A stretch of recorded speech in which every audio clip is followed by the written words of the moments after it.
Yeah, this part of the talk is what I'm calling going through the steps. This is the steps talk, and working the steps out of the book is very important, lest we lose sight of the way it was originally intended, or at least, at the very least, the way I like to look at it is that when you're working with somebody or you're presenting how you work the steps, it needs to be less about what your opinion about what you think it is and more tied to the book at every step. And that's what I'd like to talk about. The first thing is, you want to talk about how it's important to ask the person to read the book. And there's a lot of people say, well, you shouldn't push them or prod them, but I'd like to tie it to the book, and I'll just start talking, and bear with me if I go too fast, but you can rewind it if you want to or whatever. But anyway, we got to look on page 95. That's the first thing. On 95, it talks about if he's sincerely interested and wants to see you again, ask him to read this book in the interval. It's an important point. What is the book? I tend to believe that the book is the first 164 pages. At least it's the only thing that hasn't changed. I think when they wrote this part, of course, the stories had not been written yet. It took him from, I think, early 38 to 39 to write it, and Bill did write it, except for the employers, which is Hank P. I think I talked about him earlier. And Bill wrote chapter to the wives. We also know that. So although the 100 people, signed off on it, it was Bill's hand that wrote it. Of course, led by God. I tend to believe it's a God-inspired program. But anyway, back to this.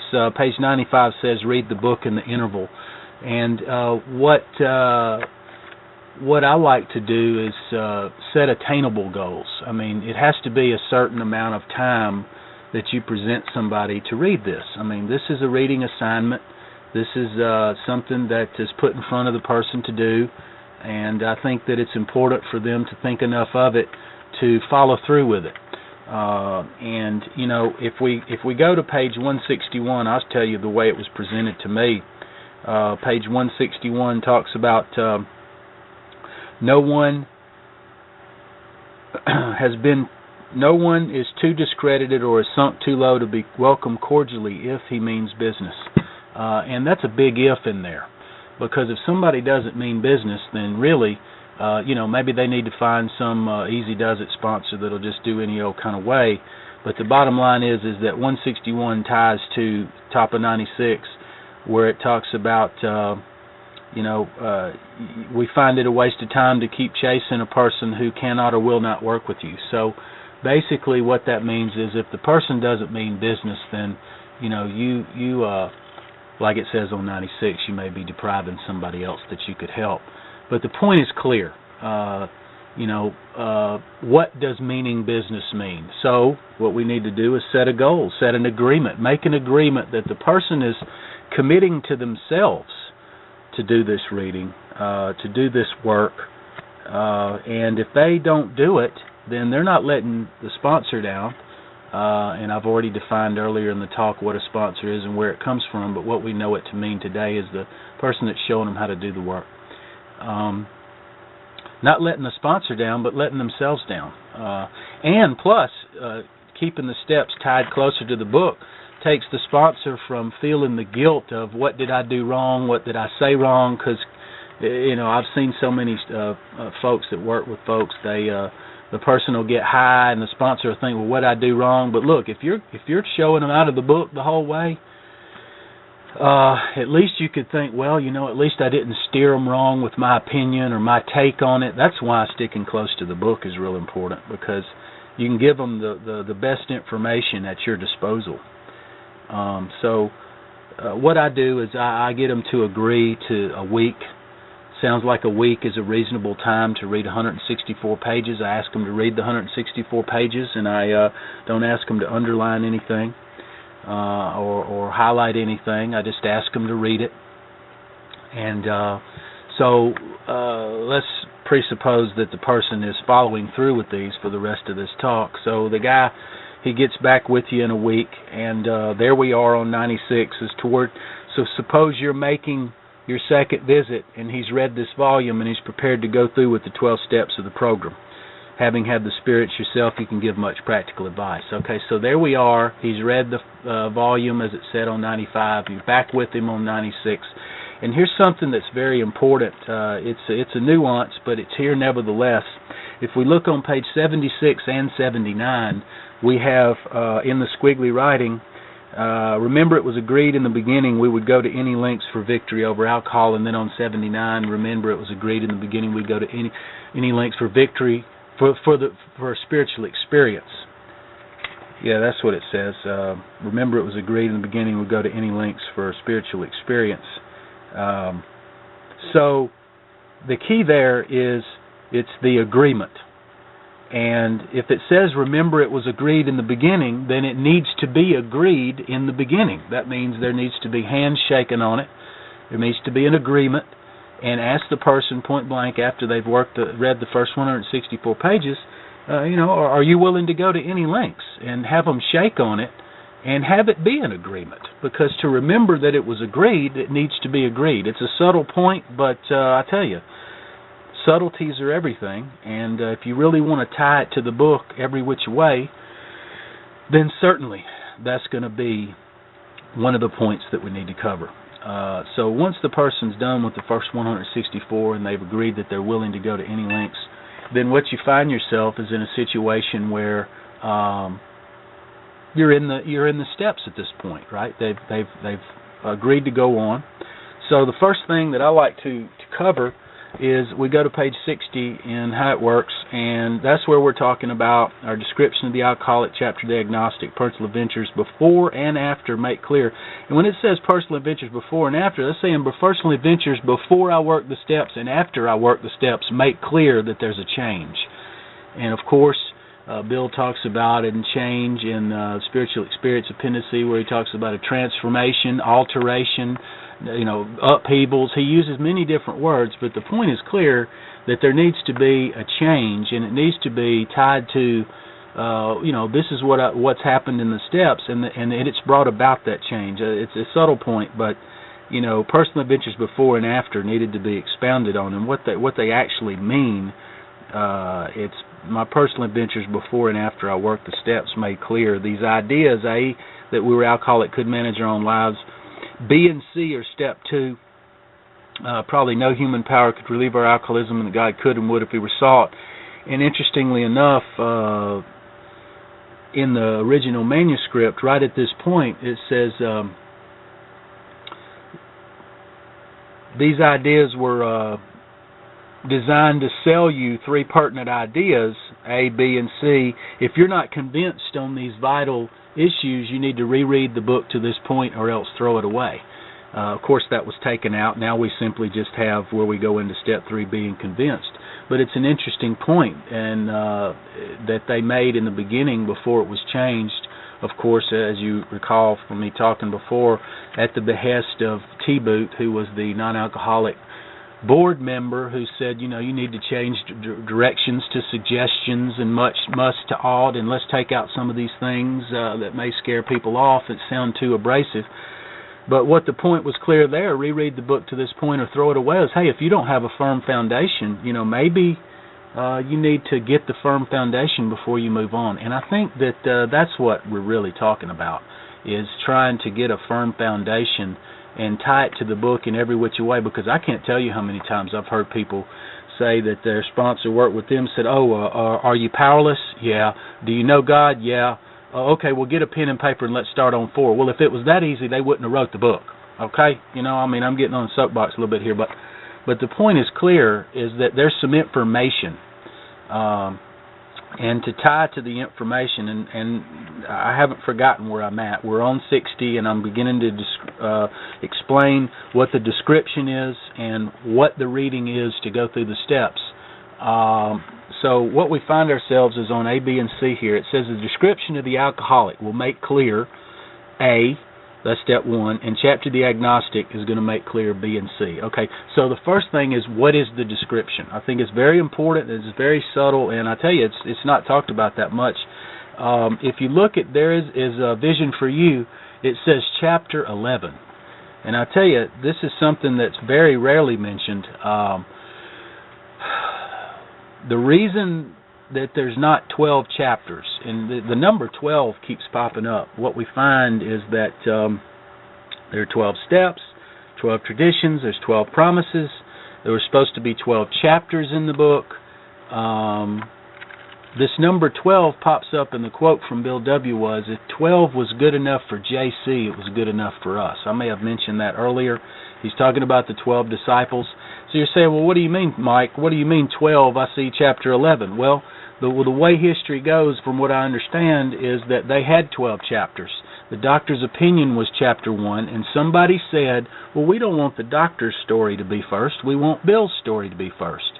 Hence, they put the doctor's opinion in the front, and they have those little Roman numerals, and then they started Bill's story as chapter 1, naturally making a vision for you, chapter 11. But the reason that I'm making this point, not just because that's interesting history, is because we see from those facts that the doctor's opinion was intended to be part of the description. So, back to what we're talking on page 60, our description of the alcoholic makes clear step 1. Now we know that the doctor's opinion, Bill's story, there is a solution, and more about alcoholism was designed to be the description that they said was going to make clear that I was an alcoholic. So now that we know what the description is, and further proof of that is the first page of Agnostics on page 44 talks about, in the preceding chapters we have learned something of alcoholism. We hope we have made clear the distinction. And of course those most important two questions. If when I honestly want to, I find I can't quit entirely, or when drinking I have little control over the amount I take.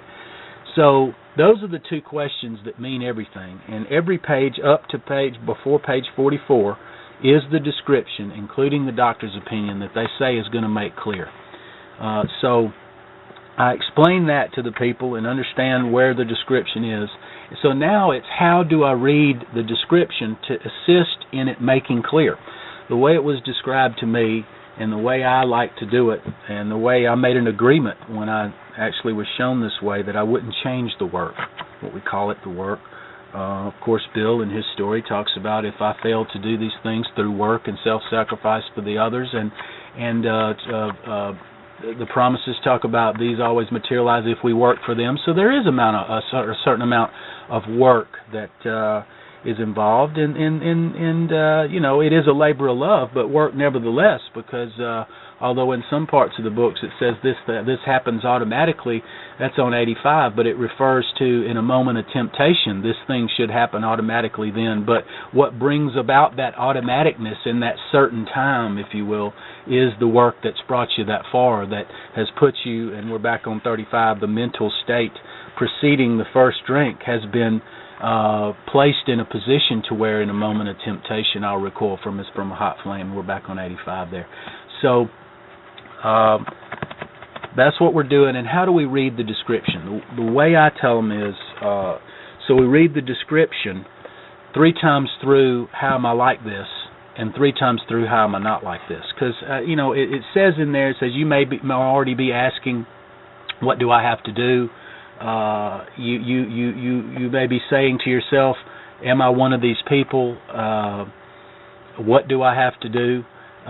So the question is clear, is that if no one can diagnose you, then you have to diagnose yourself.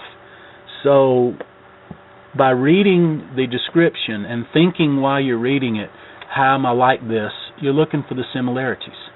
And then reading the description, how am I not like this, you're really looking for the differences. What are the differences? Oh, my name's not Bill, I'm not a night school lawyer, you know, I don't even know what bathtub gin is. Well, bathtub gin is actually, during Prohibition, they had to hide it in the bathtub. It's not because they made it in the bathtub. A lot of people don't know that. But anyway, so what I find through reading the description is those similarities and of course the differences that end up really not meaning that much. So at the end of that, what I see is that the substance that I used, as it talks about in the book, alcohol is but a symptom and bottles are a symbol. What I find is that the feelings underlying and the things that I tried to do to hide it, even though this book was written 70 years ago, I've tried to quit for good. I've tried to switch brands or environment. What I also find is, and this is a very interesting exercise, I highly recommend it, you go into the doctor's opinion, you find out how he structured the first chapters of the book to describe with personal examples the 5 types of alcoholics that were talked about in the doctor's opinion. Now, I'm sitting here looking at a 3rd edition, so it would be in the doctor's opinion on XXVIII, and I think the 4th edition is maybe 2 or 3 pages more, so you may be on XXX in the 4th edition, but it talks about the 5 types of alcoholics, the classification of alcoholics it talks about. And it talks about the psychopaths who are emotionally unstable, going on the wagon for keeps. That's singing the Alcoholics' National Anthem, I'll never do it again. The type is unwilling to admit he can't take a drink. He plans various ways of drinking, changing his brand or environment. The type who believes after being entirely free from alcohol, he can take a drink without danger. You got the manic-depressive type, least understood, and then you got the type that I personally like to be, myself, would like to think I am, type entirely normal in every respect except the effect how alcohol has upon them. They're often able, intelligent, and friendly people, and of course that page ties to 21 where it talks about the real alcoholic and how he has special skills and abilities and a fine outlook, and says a lot of good things about the guy, but let him drink for a day and that changes. But if you look in the description at the stories that are talked about, Jim, Fred, the Bill himself, the certain American businessman, what we find is that they're personal examples of these 5 classifications. What you found in Bill's story is that Bill said this had to be stopped. I meant business. Just a quick example about planning various ways to drinking. He changes his brand or his environment. I think Fred went out of town. I think Jim put it in milk. He tried to do it on a full stomach. These are ways of things, and of course all the ones described on 31 about drinking before and after work or before 5 or not taking a trip and all that. Here's the one, the type who always believes that after being entirely free from alcohol for a period he can take a drink. That's the 25 years slipper man in a bottle, right? He was bone dry for 25 years and then he started drinking. That's the example of that one. Manic depressive type, there's you have Roland Hazard on 26 that we've already talked about, where he went to the doctor and got his head shrunk for a whole year and still got drunk. So what the key is that in that one is the doctor doesn't have the solution to what my problem is. And of course the last type, which is able, intelligent, and friendly people. A lot of these folks in these stories weren't 100% down and out. Fred was an accountant. And interestingly enough, Jim, Whiskey and Milkman, Jimmy B., who we talked about earlier, was the card-carrying atheist, and a little funzy in that is no wonder he had a problem enlarging his spiritual life, because he was an atheist. And if Jim can get sober, which he did, then we can. But Jim was a salesman, a blue-collar worker, and there was Fred, who was a white-collar worker. So we see that when Bill said, the quote from Bill was that we wanted to close up every loophole that any self-respecting alcoholic could find to wiggle his way out. That was the quote. So they're trying to encompass every person from every type of walk of life, and it was a masterful job of salesmanship. Again, as in the original manuscript, it said it was designed to sell you 3 pertinent ideas. I highly recommend you go read that original manuscript and at least see how they've changed the steps. So now we see the description, to digress a little, is or to come back up to where we were talking about how the description is structured to cover and real-life examples of the 5 classifications that were given by the doctor. And again, the doctor's opinion gives the book credibility.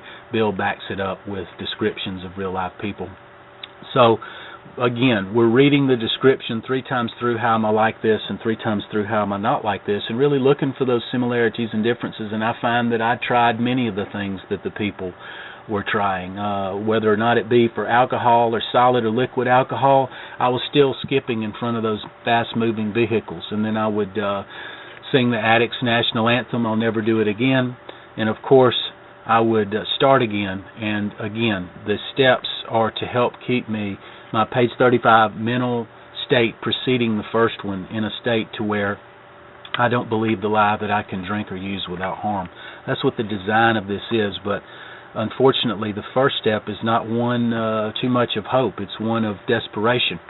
I can remember when I did the first step that it was a very crushing blow, and to know that I was going to drink again or use again, no matter how bad I wanted to quit this time. So let's say that they get back with you. You know the description's obviously going to be about 50 pages. If you've asked somebody to read it 3 times through, how am I like this, and 3 times through, how am I not like this, you can do the math. That's about 300 pages. Again, it's an important thing to do because it gives you a working knowledge of the structure of the book. Most topics that you'll ever hear encompass the first 5 chapters anyway, the earlier parts of the book, so it's important to have a working knowledge because it prepares you to be a sponsor and be able to show somebody things in the book that you remember that explain or enhance discussions that you may have with them, and show them in the book maybe answers that you have found. So let's say they get back with you after the first 3 and 3 is what I call it. The page 42 process that is at the end of Fred's story, it talks about this. So it's not just the reading. It's a process of information and sharing times is what I call it. So Fred, at the end of on page 42, talked about they piled heaps of evidence to the effect that my alcoholic mentality as I exhibited in Washington was a hopeless condition. Okay, now that's the information. Okay, we got the stories. We've got you're talking about the phenomenon of craving that happens and the obsession. And then here's the next sentence. It says, they cited cases that are on experienced by the dozen, and this process, this is what I'm talking about, this process snuffed out the last flicker of conviction that I could do the job myself. So we've got a process of information and sharing time. So when the person gets done reading the first 3 and 3, I say, well, what's the truth about your alcoholism? And a lot of times they have a problem understanding what I'm saying. So, well, the truth is, I'm an alcoholic. Well, that's true to a certain extent, and I'll go ahead and just give you the answer. The answer has oftentimes lies in the squiggly writing. The truth about one's alcoholism is clearly that it's what's on page 24, that for reasons yet obscure, I've lost the power of choice to drink. My willpower becomes practically non-existent. Unable at certain times, and I'll key in on that. It's called certain times, not all the times, but at certain times, and that's the certain time they're talking about at the top of 85, where it said at a moment of temptation.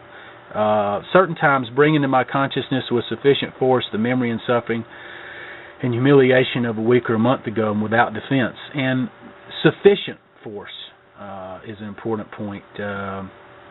Sufficiency and effectiveness, because sometimes I may have a defense, and I may be able to fend off, but it says at certain times I can't bring with sufficient force. It doesn't mean that it wasn't there, and that's why a lot of times it talks about in another part of the book, although they admitted it's injurious, they can't after a time differentiate the true from the false.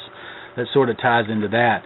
Again, a little bit later in the book, it talks about once more, page 43. He has no effective mental defense.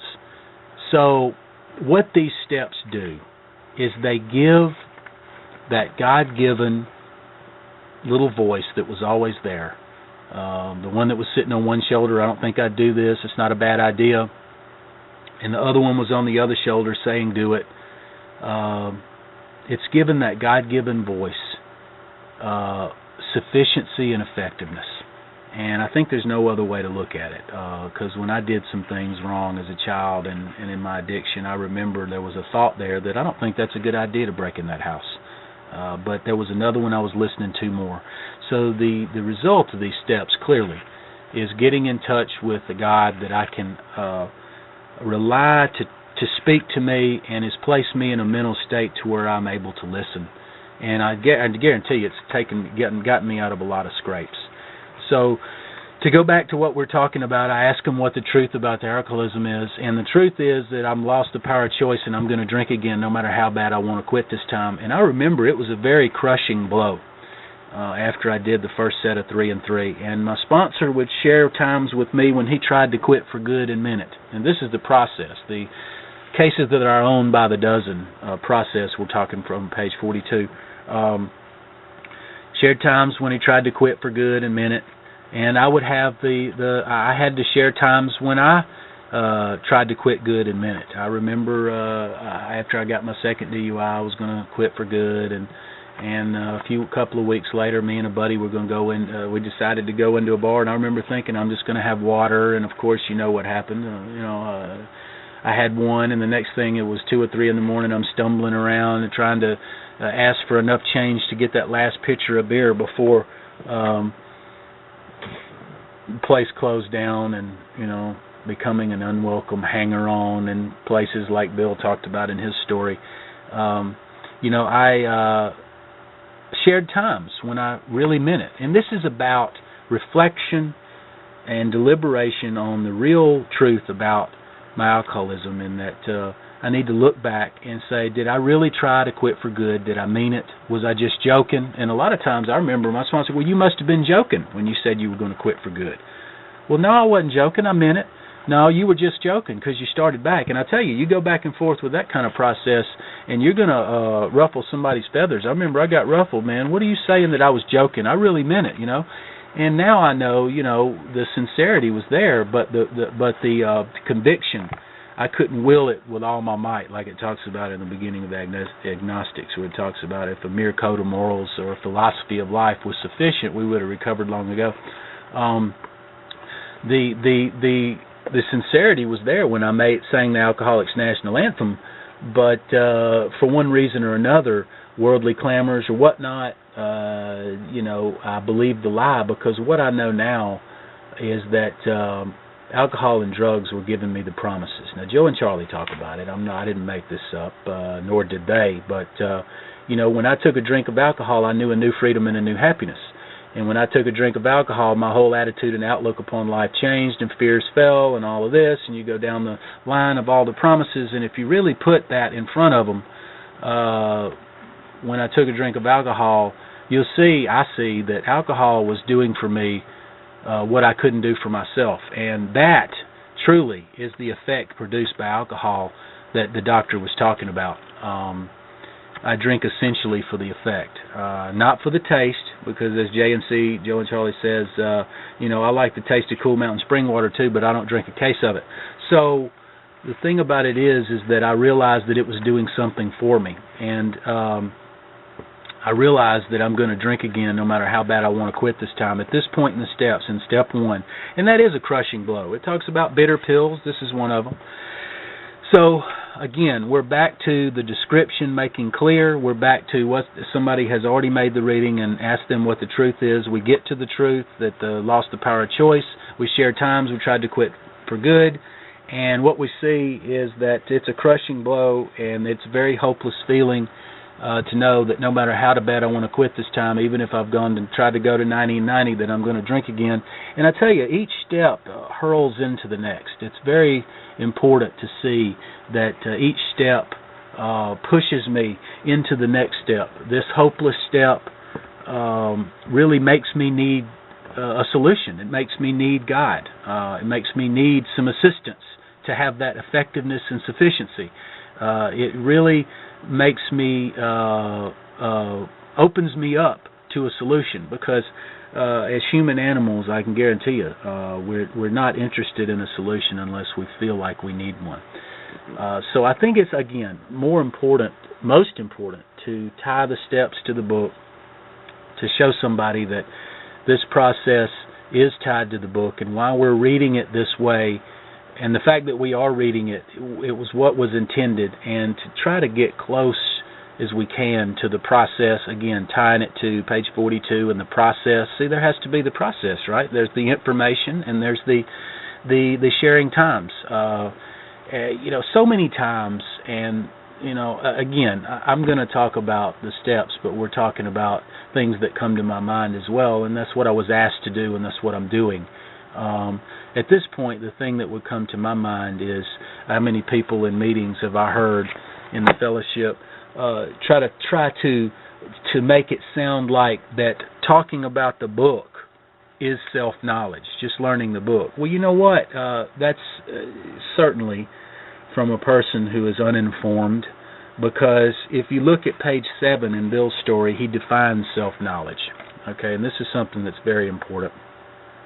He defines self-knowledge. He says, my incredible behavior in the face of a desperate desire to stop was explained. Understanding myself now, I fared forth in high hope.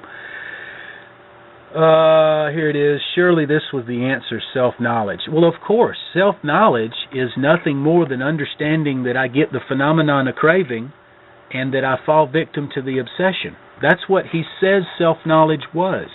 And when Fred and Jim talk about it'd be just a matter of being on guard, self-knowledge would fix it, and and whenever it's mentioned later in the book, we have to reflect back to where it was defined. Of course, logically, if you look at it like self-knowledge is nothing more than understanding the first step, and if you didn't work any other steps, of course self-knowledge will avail me nothing. But self-knowledge is not what's in the book. The vast majority of the book is about getting out of the ditch and receiving power and receiving God's grace and learning how to live free and clear of the obsession and all the positive things that come from that. So, when I hear somebody talk about how self-knowledge is the book and disparaging talking about the book and number one, those people that usually do that couldn't find something in it to save their life. But, the art of referring to the book is honestly something that has been lost, and it needs to come back again because, again, the success rate going to the point that it has before, I think we need to constantly be referring back to the book. And, of course, sharing our experience, but my God, it can't all be our opinion. It has to be my experience as tied to the book and try to tie to the book whenever I can on topic and on point. So again, self-knowledge is understanding the first step. And of course, just understanding the first step will not relieve me. I'll just be aware that I've got it, and then I'll fall victim to the lie again. So we're in the first step. We've just got through doing the reading. They understand the truth. We've done the process. It's a crushing blow. And now I find myself in need of a solution, and now we're back on page 60 where B and C, the chapter of the agnostic, makes clear B and C, which is step 2, that I can't do it alone and that God can and will. So now we're in and believe me, I know I've left out some things that I could have talked about in the description. Maybe I'll pick it up later, but I'm trying to move on in this, just to show you the process. So now we're in agnostics. And it said that agnostics was going to make clear B and C. Now I've gotten that hopelessness from step 1, and I know I need God. So here I am in chapter the agnostics.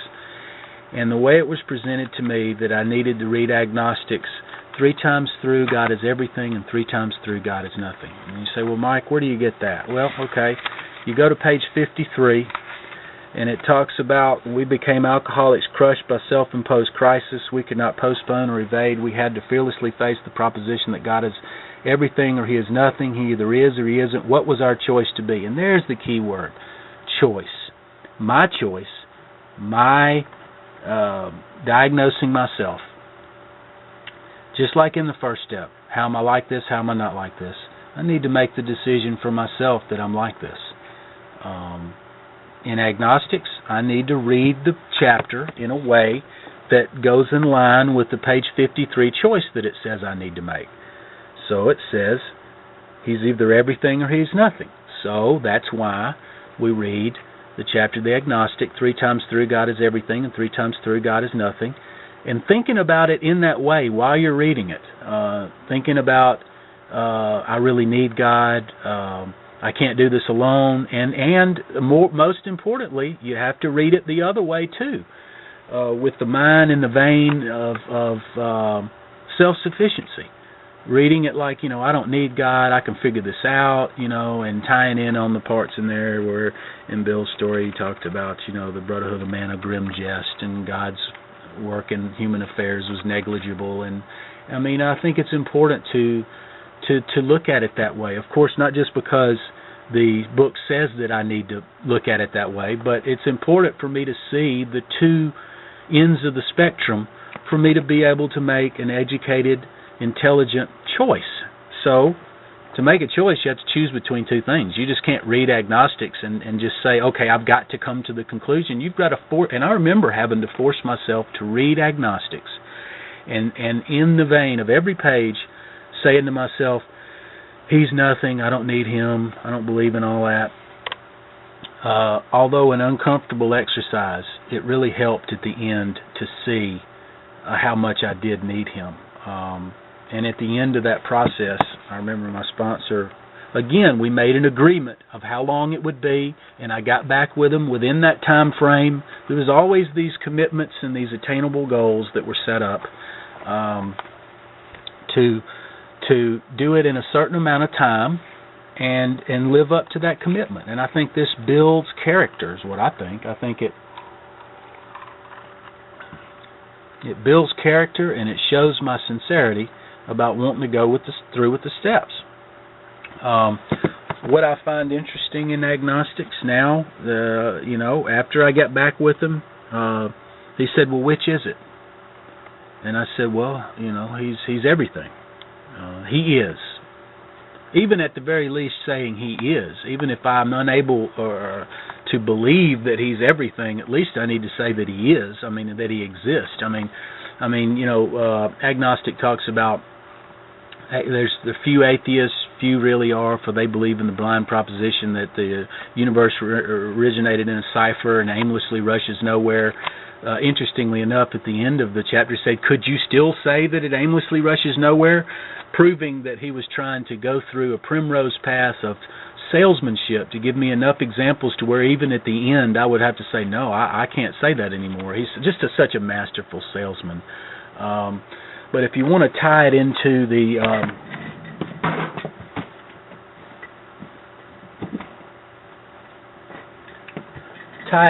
12 and 12,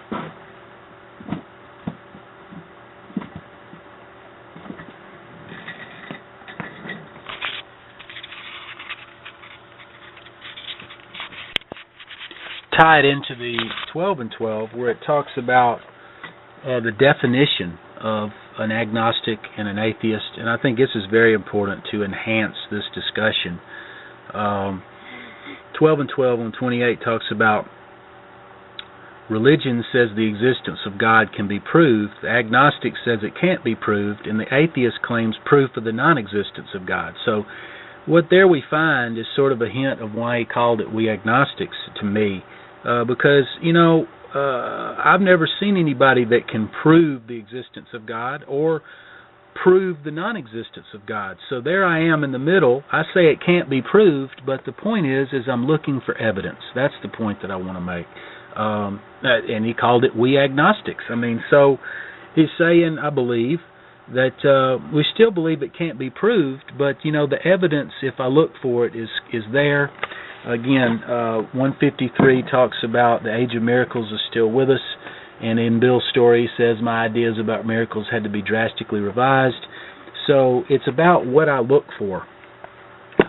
So what I find is that although I personally never claimed to be an atheist, I think even a lot of those that claim to be atheists, if they knew the true definition out of 28 and the 12 and 12, would see that, even they have never claimed to have proof of the non-existence of God.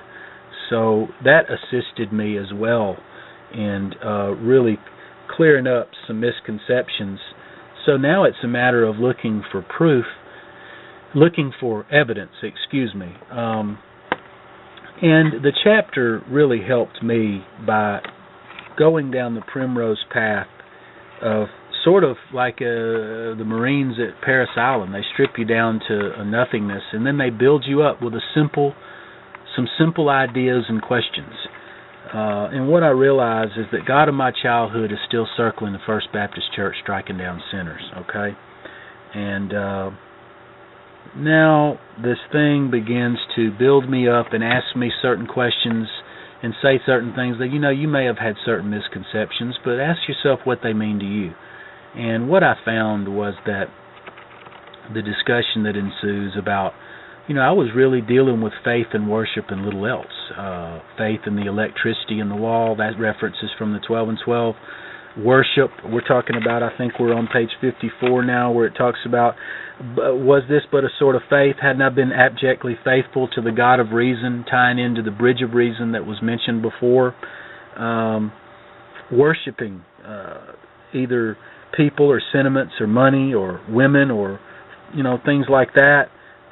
Faith in the electricity, like I said before.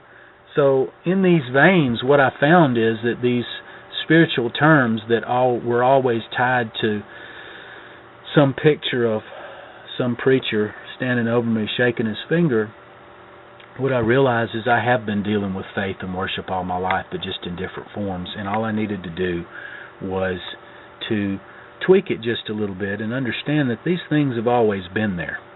And, in some way, it really gave me a little bit of peace that I'm not so far off.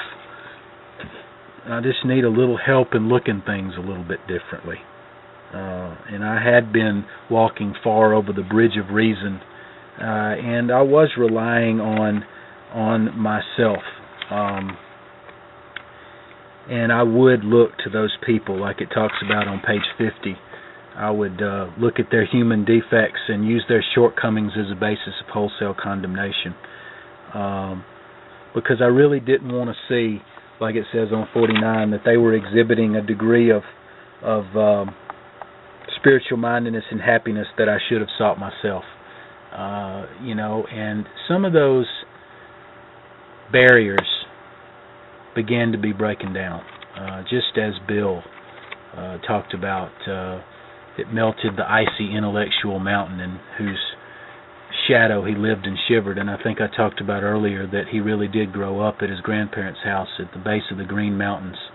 But even in a more realistic context, I was walled up in an icy fortress of self-sufficiency.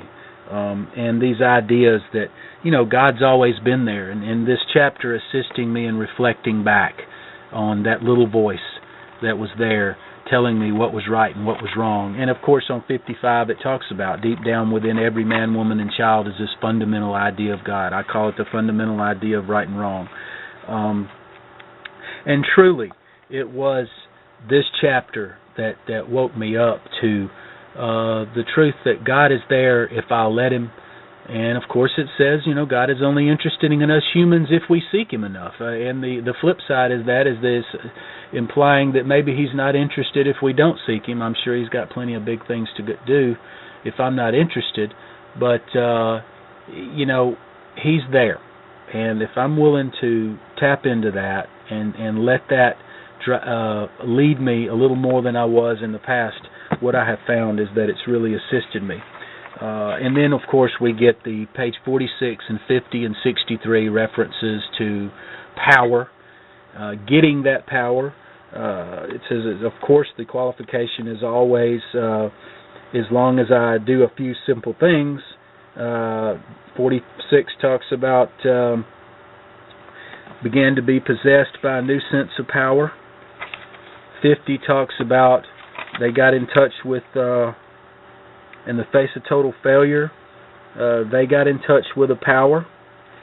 And again, a new power, peace, and happiness directly flowed into them. And of course, 63 talks about how we saw we could face life successfully as we felt new power flow in. So this thing is about going from powerlessness to having some power given by God in my life to make the right decisions, and gives me enough power in my mind, in my life that spiritual defense that manifests itself in a mental choice at the moment of temptation, to give that defense sufficiency and effectiveness to keep me away from that first drink, and that's been most important.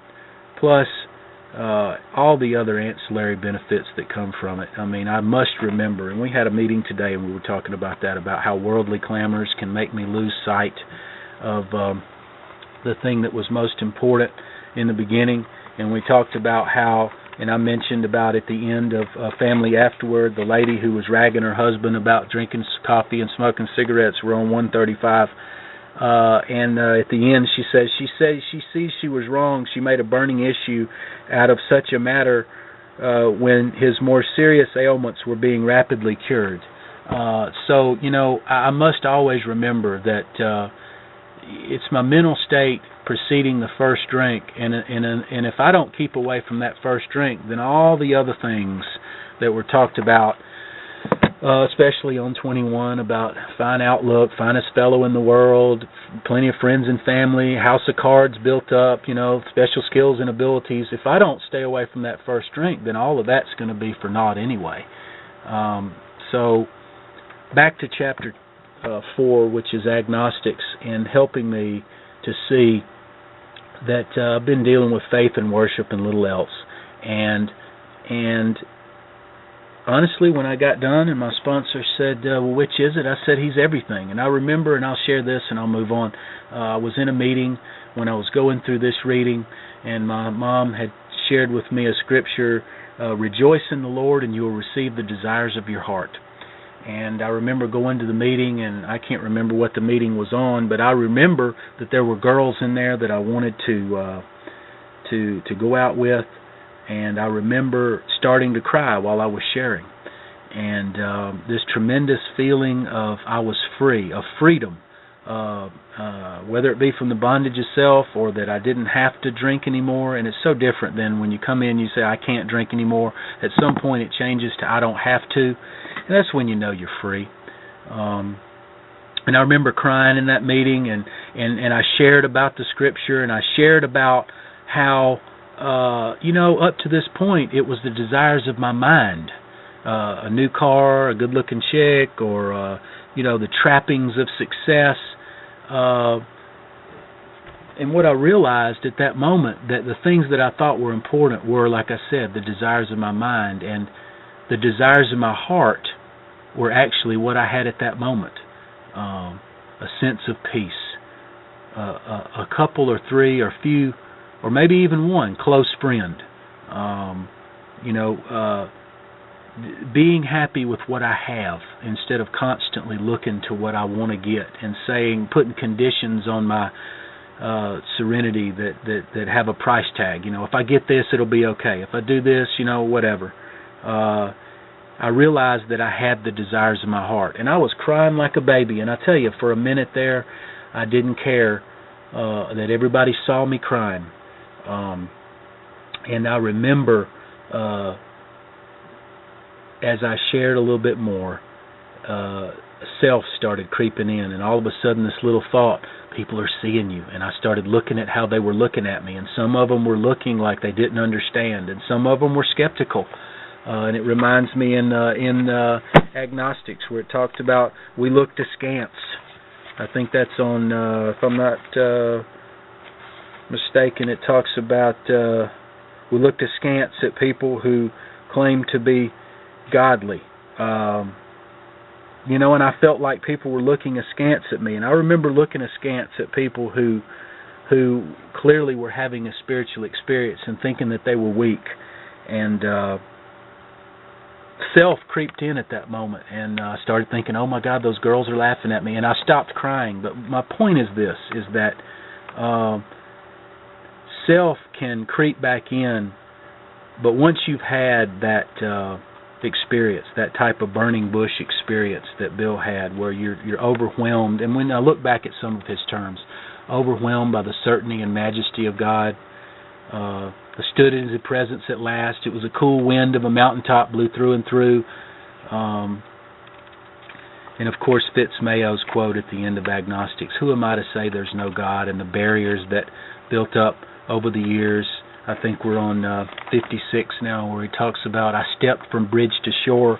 Of course, the reference to the bridge of reason that it talks about on 53, where it talks about, I walk far over the bridge of reason. Fitz-Mayo at the end of the chapter is talking about, I stepped from bridge to shore. The desired shore of faith. And how the realm of the Spirit is broad, roomy, all-inclusive. But I tell you, as broad as it is, the scripture that jumps out to me is it talks about in Matthew 7:14, where it talks about the path to destruction is wide, and you'll find many, and the path to goodness is narrow, and there you will find few. And what I have found is that although the beginning of the path is broad, the choices that have to be made because I'm living life on spiritual principles sometimes gets pretty narrow, and you'll find that if you want to make it in this way of life, a lot of the people that you came in with probably aren't going to make it, and you're going to be have to make choices that some of your friends want to do something, and you may want to, you just know this little voice is saying it's not a good idea. You're just going to have to make hard choices. And it is true, the path gets narrower as time goes on. But we're back to agnostics, and how at the end of the 3 and 3 of agnostics, how I read it in the way of, it says on 53, he's everything or he is nothing, and the realizations that it helped me with about dealing with faith and worship and little else, and about how I could begin to see, if I do a few simple things, that the power can flow in to have sufficiency and effectiveness to that once threadbare mental defense. I wanted to talk about an interesting thing on 55 before we keep going in the steps. Yeah, I call it the 55-75 combo. It's very important. It's very interesting, and I think it's worth mentioning. The 12 and 12 talks about step 1, 2, and 3 being largely theoretical. When it talks about in step 4, it talks about it's the first tangible evidence of my desire to move forward. And it says the steps up to this point were largely theoretical. And it is true to a certain extent. They're mental steps. There's not a lot of work with 1, 2, and 3 other than the reading. But the 55-75 combo, there's two things it says on 55, and we need to put our finger on 75. On 55, it talks about the consciousness of your belief is sure to come to you, and it talks about if you wish, you can join us on the broad highway.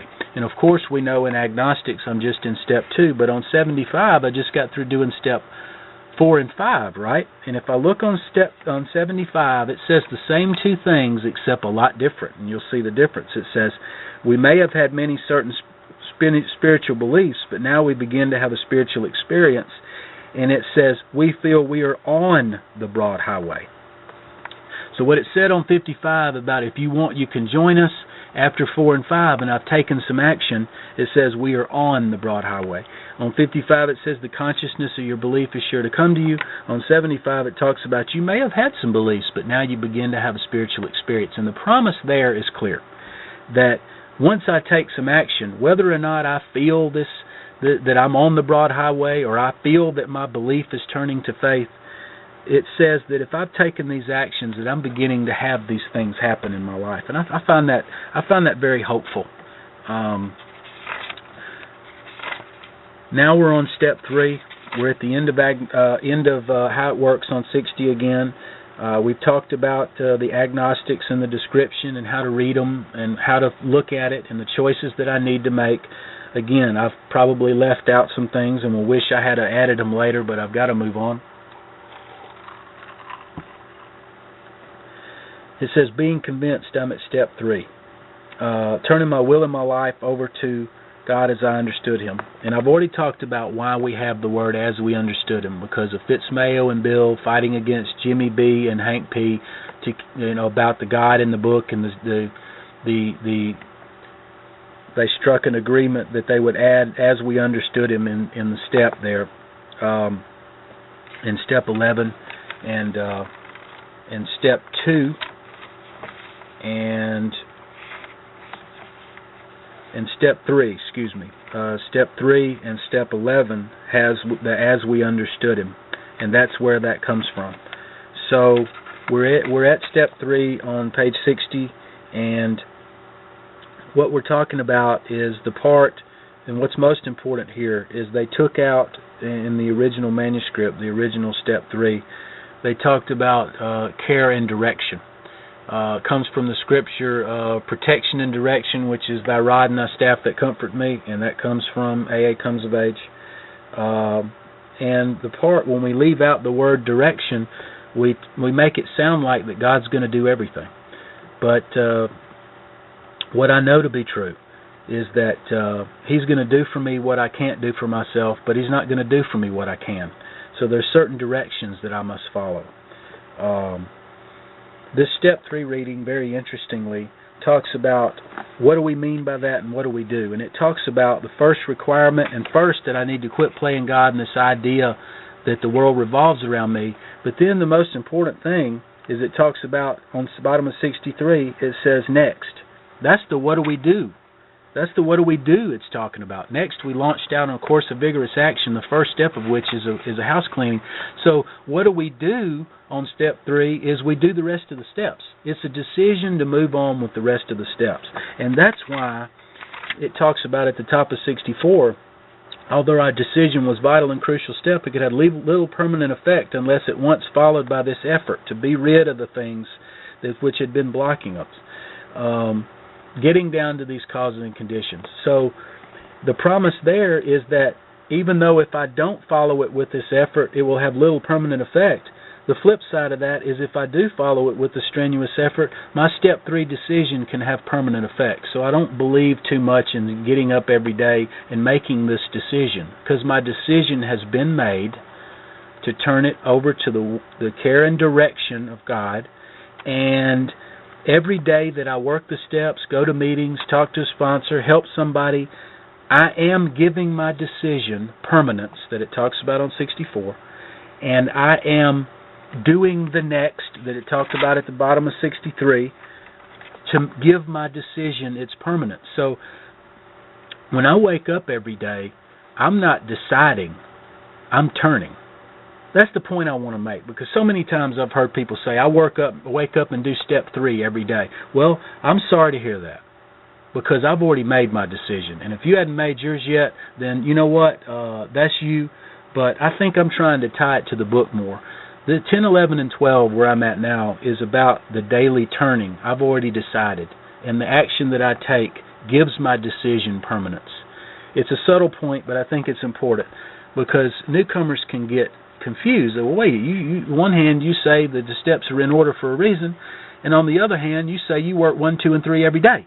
And 1, 2, and 3 every day is almost a ridiculous proposition, because I've already worked step 1. I understand that I was doomed, and I don't have to come to believe anymore. My belief has already turned to faith, and I don't have to decide anymore because I'm already doing it. I mean, some of these things that the fellowship will say are just ridiculous. But I'm going to tell you, the newcomer does not know the difference. That's why we need to get in this book. That's why we need to constantly be referring to the book, because there's so many things that I hear in the fellowship that are just not in the book. I heard somebody the other night in a meeting talk about, remember, the book says we're powerless over people, places, and things, but it never says that. Not in one place does it say that we're powerless over people, places, and things. The word powerless is only used one time in the first 164 pages. It's used like 67 times. Power is used 67 times. The reference that they're talking about is where it talks about in the 12 and 12, we find some person, place, or thing unacceptable to us, and then somehow they've turned it into we're powerless over people, places, and things. I need to realize that I was that powerful tornado running through people's lives, and that I can be a powerful positive force. I mean, we're talking about raising my eyes toward perfection, as it talks about in the 12 and 12, and being willing to walk in that direction. I'm not talking about constantly bemoaning this perpetual powerlessness that I can never do anything anymore. I mean, we want to tie it to 85 and 86, where it talks about God gave me a brain to use, the proper use of the will, and my mental faculties with assurance, and and 133 where it talks about where miracles of mental health. I mean, I really believe in these types of things. I believe in the power of God working through me. I mean, my story is self-evident. I mean, I came in here fixing to drop out of school, and my dad was fixing to kick me out and go in the military. And since I've been in recovery, I've gotten 2 bachelor's degrees and 2 master's degrees, and I'm a CPA, and I just finished law school. I'm a lawyer now, and I'm doing some postdoctoral work. I mean, it's limitless what we can accomplish. And I remember coming in, hearing somebody read page 30 about how we're bodily, mentally different, and I was thinking, man, that means in every way I can't make decisions, and I'm this piece of shit, and I'm just a reject.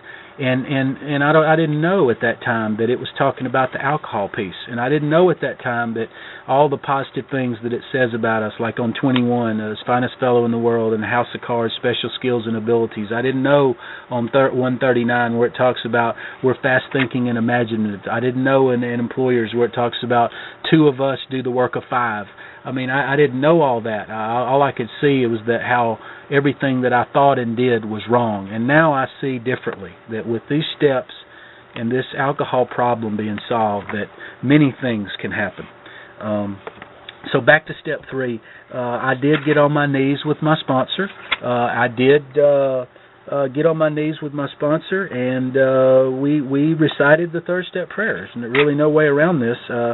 When the book was written, they sent it out across the country. They didn't have sponsors. That you had to go seek out a understanding friend. You had to go seek out a priest.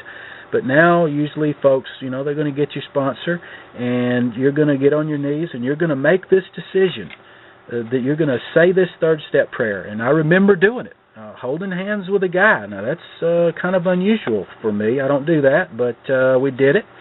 And it was an important thing to do, and I feel good about it, and that's what I still do, and that's what I tell them to do. So after that third step prayer, he said, go get you a 3-ring binder notebook and a box of pens. Now I'm going to talk about the 4th step, and you don't have any piece of paper for me to show you what this thing is about, but honestly, I'm going to talk about it in a way that it's going to be clear, and I'm going to talk about some of the things that jump out at me. And the first thing is, which is, of course, it talks about on 64 about the inventory and getting rid of unsellable goods. But I don't want to belabor the obvious, but there's a couple of things that are very important to jump out. The first thing is, at the bottom of 64, it talks about we listed people, institutions, and principles with whom we were angry. That means we do the list first, okay? And my sponsor showed me how he put a top of a piece of paper people, and then the next page was institutions, and the next page was principles, and he said, let's just make the list first, because there's a period after that, with whom we were angry. So I made the list, and it took some time to make the list. And the reason it takes time, and this is the point that I wanted to make, it says, with whom we were angry, and then goes straight across to the bottom of 65, it says, we went back through our lives. So what that means to me, and I read it, I see I went back through my life. That means the most recent ones were first, and I went back through my life, because if I ever were angry, it says were angry. And so many people I've heard say, well, I'm not angry at them anymore. Well, I'm only angry at a few people. I guarantee you, if you think about it, there were people that I was angry at before I ever took a drink, that I had resentments that I've been carrying around. And it's very subtle, but it's very important. I think that the list is very important, because I was dealing with selfishness and self-centeredness, as it talks about on 62, before I ever took a drink. Probably one of the reasons that I did take a drink, because I needed some relief from my selfishness and self-centeredness. And that list of going back through my life, and going back as far back as I can remember, and really taking a look at all the times I had resentments and angry toward people, even if I've forgotten it. That's why this process, this 4th step, is very important to get on this thing and move forward in it, because I'm going to tell you, you don't want to stay in this regurgitating and rekindling all these old feelings, because it can be very uncomfortable. The way I like to look at it is you're taking a stick and you're running it through the bottom of a cool mountain stream, and you're stirring up all that sediment, and the next thing you know, you've stirred up this stuff you thought you forgot or didn't remember, and you're in the middle of all these negative feelings. And I've seen so many people get drunk during doing the 4-step because they don't go on and move on methodically through the 4-step. So it's important to move forward in this thing. What's most important is that as I'm doing the 4-step, that I date every page. He had me date on the top right-hand corner of every page the date, so I could make sure there wasn't too many days between the last time I worked on it. My advice is do a few pages a day. It's very important. The next thing that jumps out is we talks about the 7 parts of self. It talks about at the bottom of 64, top of 65. We found it was our self-esteem, my security, my ambitions, and my personal relationships, my sex relationships, and my pocketbook. And the way that was described to me is my self-esteem is how I see myself. My security is what I need. My ambitions is what I intend to do.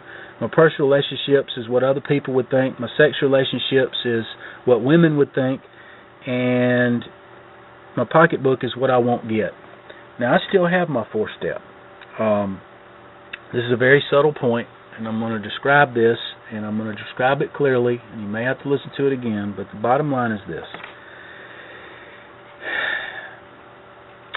I'm angry at, why, or because. That's the second column. The third column is the 7 parts of self. He had me write a sentence for each one of the 7 parts of self. I see myself like I see myself as a nice guy and doesn't deserve that to happen to me. Security, I think I need so-and-so.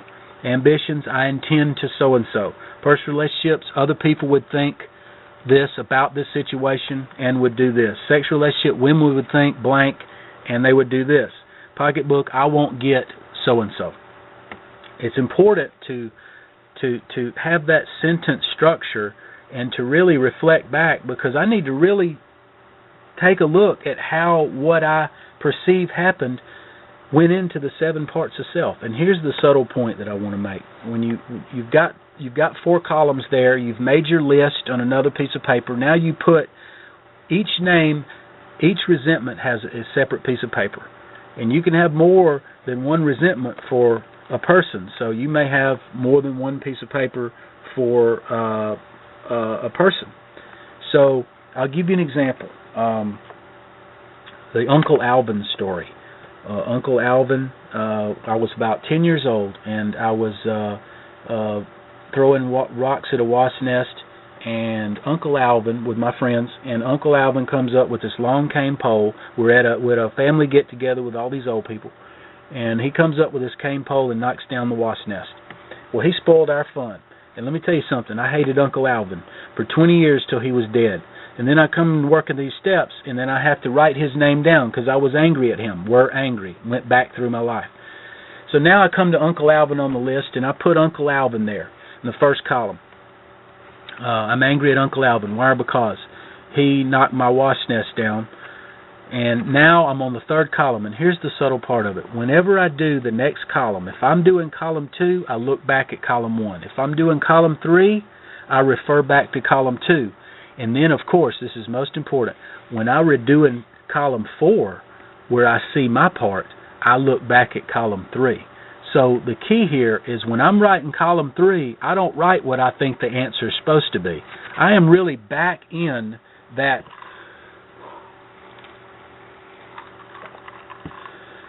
I'm back in that resentment. I'm really thinking about how that resentment affects me, and I'm thinking about how what happened went into my life in these 7 parts of self. So I'm really reliving this thing. So the example of Uncle Alvin would be, I'm angry at Uncle Alvin. Why? Because self-esteem, I see myself as a good kid who doesn't deserve him to mess with my fun. Security, I need those grown-ups to let me be and let me be my own person. ambitions, I intend to take that cane pole and hit him in the head. I mean, this is important, though. This is very subtle, but when I'm doing column 3, I reflect back to column 2. I'm really reliving this and seeing the things that I thought and how it went into the 7 parts of self. I'm going to look at column 4 in a minute, at how ridiculous column 3 is, but the point is clear. When I'm doing column 3, I'm reflecting back on column 2. Column 3 is not for me to say what I think the answer is. Personal relationships, other people would think I was a chump because I didn't take up for myself when Uncle Alvin did that. Now, this is the same kind of process that I do no matter what the person was or what they did. I'm just giving you an example. Sex relationships, women would think I was a chump and wouldn't want to have sex with me. Now, of course, that example with 10 years old doesn't have as much sway as when I was older, but the concept is the same. Whether it be I'm angry at Susie because she cheated on me, or whether it's Uncle Alvin, the concept is the same. I must go through these 7 parts of self and see what I was thinking and what I intended to do and what I thought other people thought about it to see that, I was believing things that weren't true.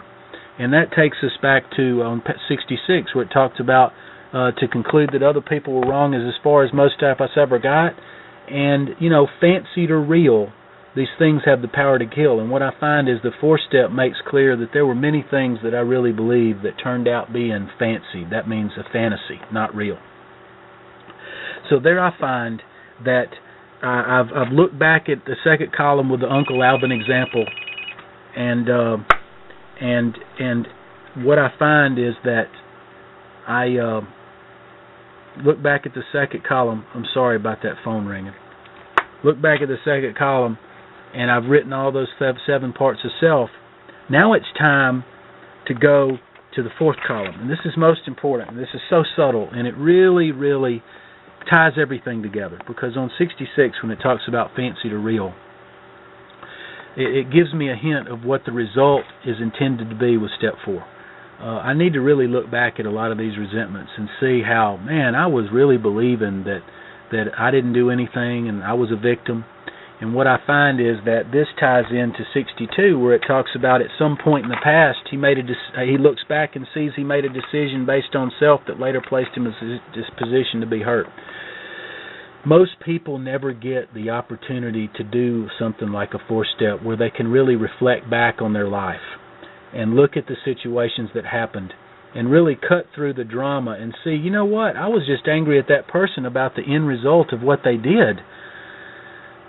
But I never got a chance to look to see if I did anything to cause them to do that. That's why I know this 4th step is so crucial, because it lets me see that left to my own devices, I'm flawed, and I can make myself believe things that aren't true. And it gives me a more clear perspective about life. The 4th column, 67, talks about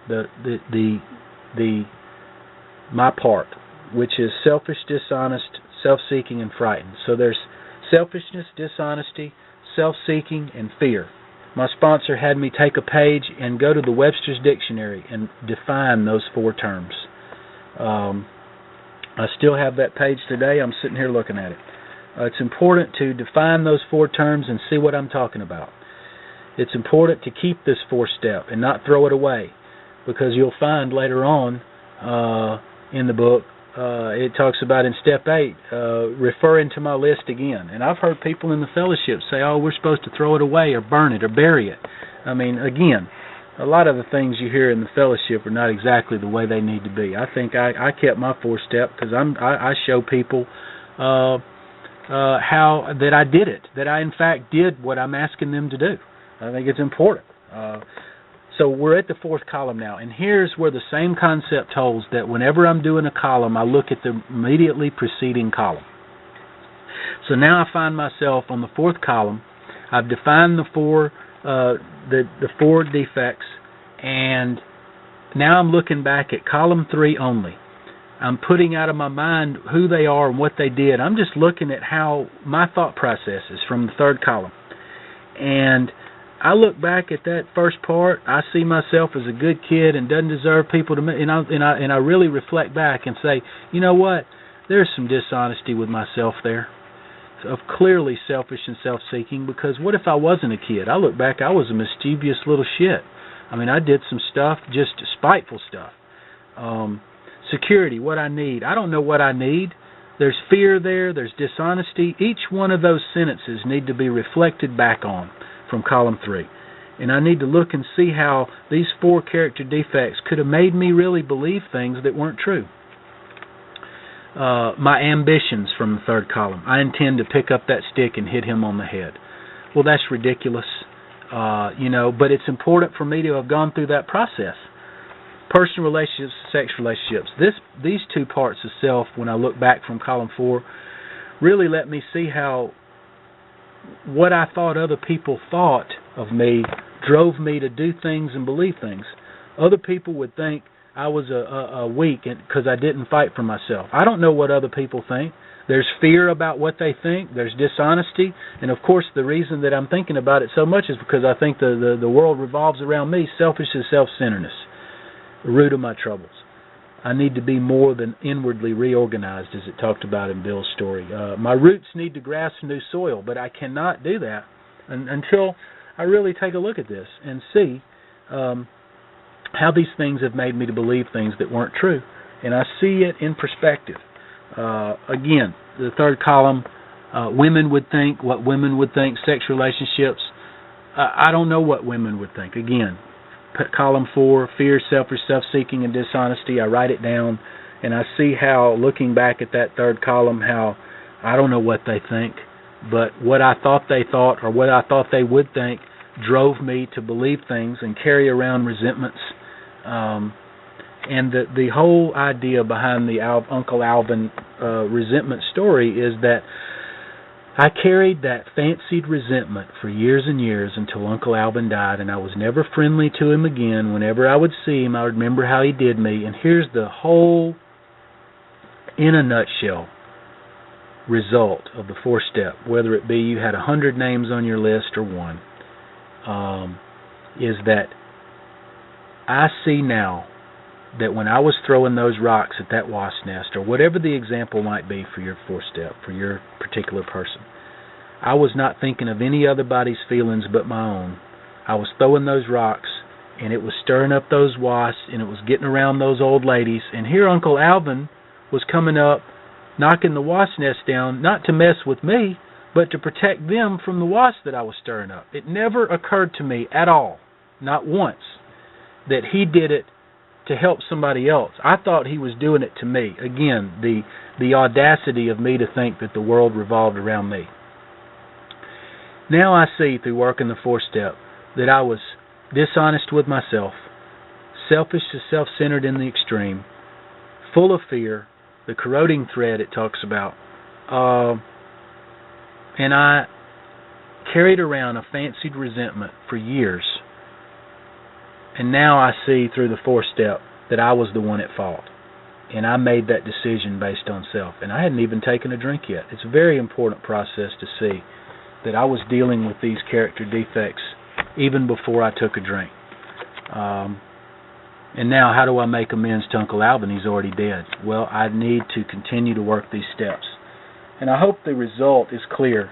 The 4-step helps me to see through the column process and through looking at the 7 parts of self, how fear, selfish, self-seeking, and dishonesty drove me to believe things that weren't true. I have to digress back to the list. It's important to say from 64 where it talks about institutions and principles, that's often overlooked. What is an institution? The institution of marriage, the police, the government, that hospital that I had a resentment against because I was too young to go see my dying grandmother, that was on my list. What's principles, though? Nice guys finish last. The early bird gets the worm. Easy does it was a principle by the time I finished that was on my list. Principles and institutions are important too because they were sort of belief systems that I sort of have a resentment against. That it's important to put them because it says it's important for me to put them. I won't belabor the column process. I think I described it very clearly with the Uncle Alvin story. I described the result that was supposed to come from it. But let's not leave out the the fear part. What I did was, on the fear list, it says on 68, we reviewed our fears. Interestingly enough, it said we analyzed our resentments. The word analyze is to break into its respective parts. The word review is to look over with a discerning nature. When I say that, I say it because I've heard people say they did a 4-column inventory on their fears. That's not what the word review is. That's not what I've ever heard or been told about. Review of my fears is I look back through all my pages where I put the word fear in my 4th column, and I wrote down what that fear was about. And I'm sitting here looking at my fear list, and it's just got a lot of I'm afraid of what people think. I'm afraid of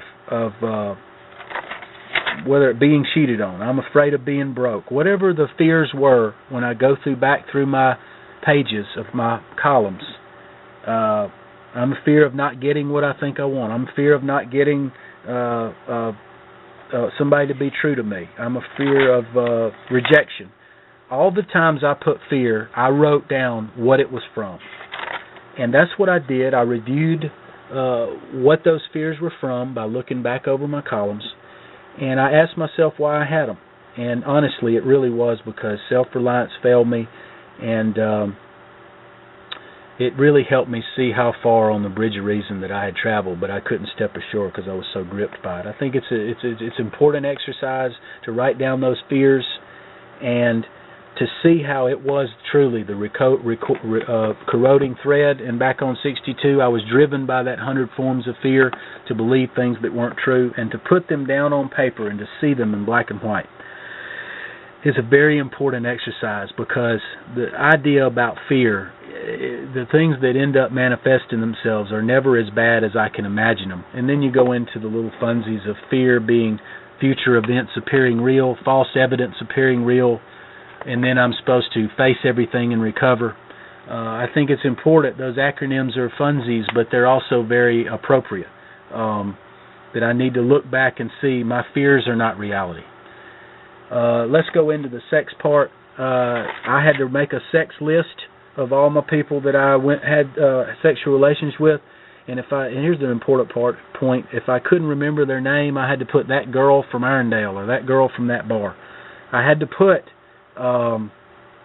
something that would assist me, and this goes for the list of the resentments as well. Something that would assist me, but if I can't remember their name, that's not free reign to just leave it off. You can't put too many names, but you can certainly leave something off that might get you drunk. So that's an important point. If I can't remember the name, I need to write something down that helps me remember it. So I had to make the list of the names first, and then I go through one at a time the 3 things that it says I'm supposed to look at on 69. It talks about what happened, and then did I unjustifiably arouse jealousy, suspicion, or bitterness, and then what could I have done instead? And that's the 3 things that I need to look at for each one of those names. I've got, let's see, I got one right here. Nobody knows her, so I'll just say, I'll just read what I got for Wendy here. I saw Wendy as being convenient because she was my age, not a newcomer, and liked me and worked at a fragrance counter. I charmed her, and she liked me, and I played along and made her think I liked her, so I could get free fragrances. See how sick this is? I can't believe I caused hurt and bitterness. I could have been honest. I caused hurt and bitterness and jealousy. I could have been honest and just told her we were convenient and that I wanted sex and cologne, and I caused pain and bitterness when I broke up with her. I could have been truthful with her and not led her on. See, that's a perfect example of me reflecting back on some of the things that I've done and seeing it in black and white and going, man, that just wasn't right. I mean, you got to act a different way. And, of course, that last part, what could I have done differently? And, this is a perfect time to tie in to something that's really great in the 12 and 12 on page 67. And there's really no way around this. 67, really, honestly, encapsulates what the sex part of the inventory is supposed to show me as my chosen ideal. And this has helped more than anything. Top of 67 in the 12 and 12, right here in black and white. It's so poetic. How many men and women speak love with their lips and believe what they say, so they can hide lust in a dark corner of their minds? And even while staying within conventional bounds, many people have to admit that their imaginary sex excursions are apt to be all dressed up as dreams of romance.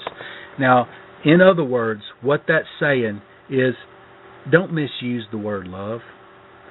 And, it's also saying, as it says in another part in the 12 and 12, this idea of hiding a bad motive underneath a good one permeates human affairs from top to bottom.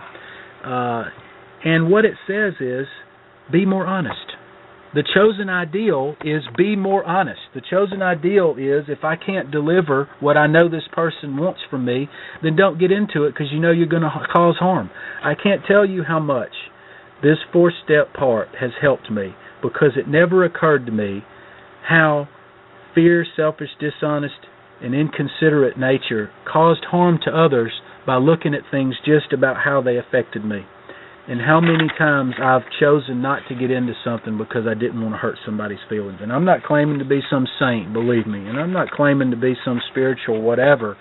I'm just saying that looking at these things this way really, really helps to see how what I did harmed others, and how what I did, and honestly in a real way, dispels the idea that I was a victim. I had so much say and so much part in the things that befell me, and the things that ended up me swearing that I was a victim. So anyway, the 4-step, the 3 parts of the 4-step, the last 2 of which are very rarely talked about in meetings. That's the 4-step, and if you have any other questions, please get with me. But I think I've explained it in a way. I don't have anything for you to look at, but I'll tell you this, I don't believe in some check-the-box 4-step. There needs to be some writing. There needs to be some reflection. It's too easy to check a box. My 4-step was very long. It wasn't some 2 or 3 pages. It took me like 2 or 3 months to do it, and I'm talking about doing some pages a day. And remember that dating of the page. Remember the defining of the 4 terms. Remember to do the list first. Let's go into step 5 now. This is some very important stuff here. Very interesting. Very interesting. We're on page 72. We're talking about the 5th step. And interestingly enough, how in the beginning the people didn't have a sponsor. They mailed these books out across the country, and they had to go find a priest to do a 5th step, or some understanding friend. They had it much harder than we have it today. And I can tell you, avoid the pitfall. Be very careful about choosing a sponsor. Choose them for the right reason. Choose somebody who's talking about the book. Don't choose them because they look like a ladies' man, or because they've got a suit on, or just because they've got some certain amount of years. It's quality, not quantity. Just remember that. And that comes from page 32 in the 12 and 12. It says the quality of one's faith rather than its quantity is the answer to the riddle. And that's also the answer to who you want to get as a sponsor too.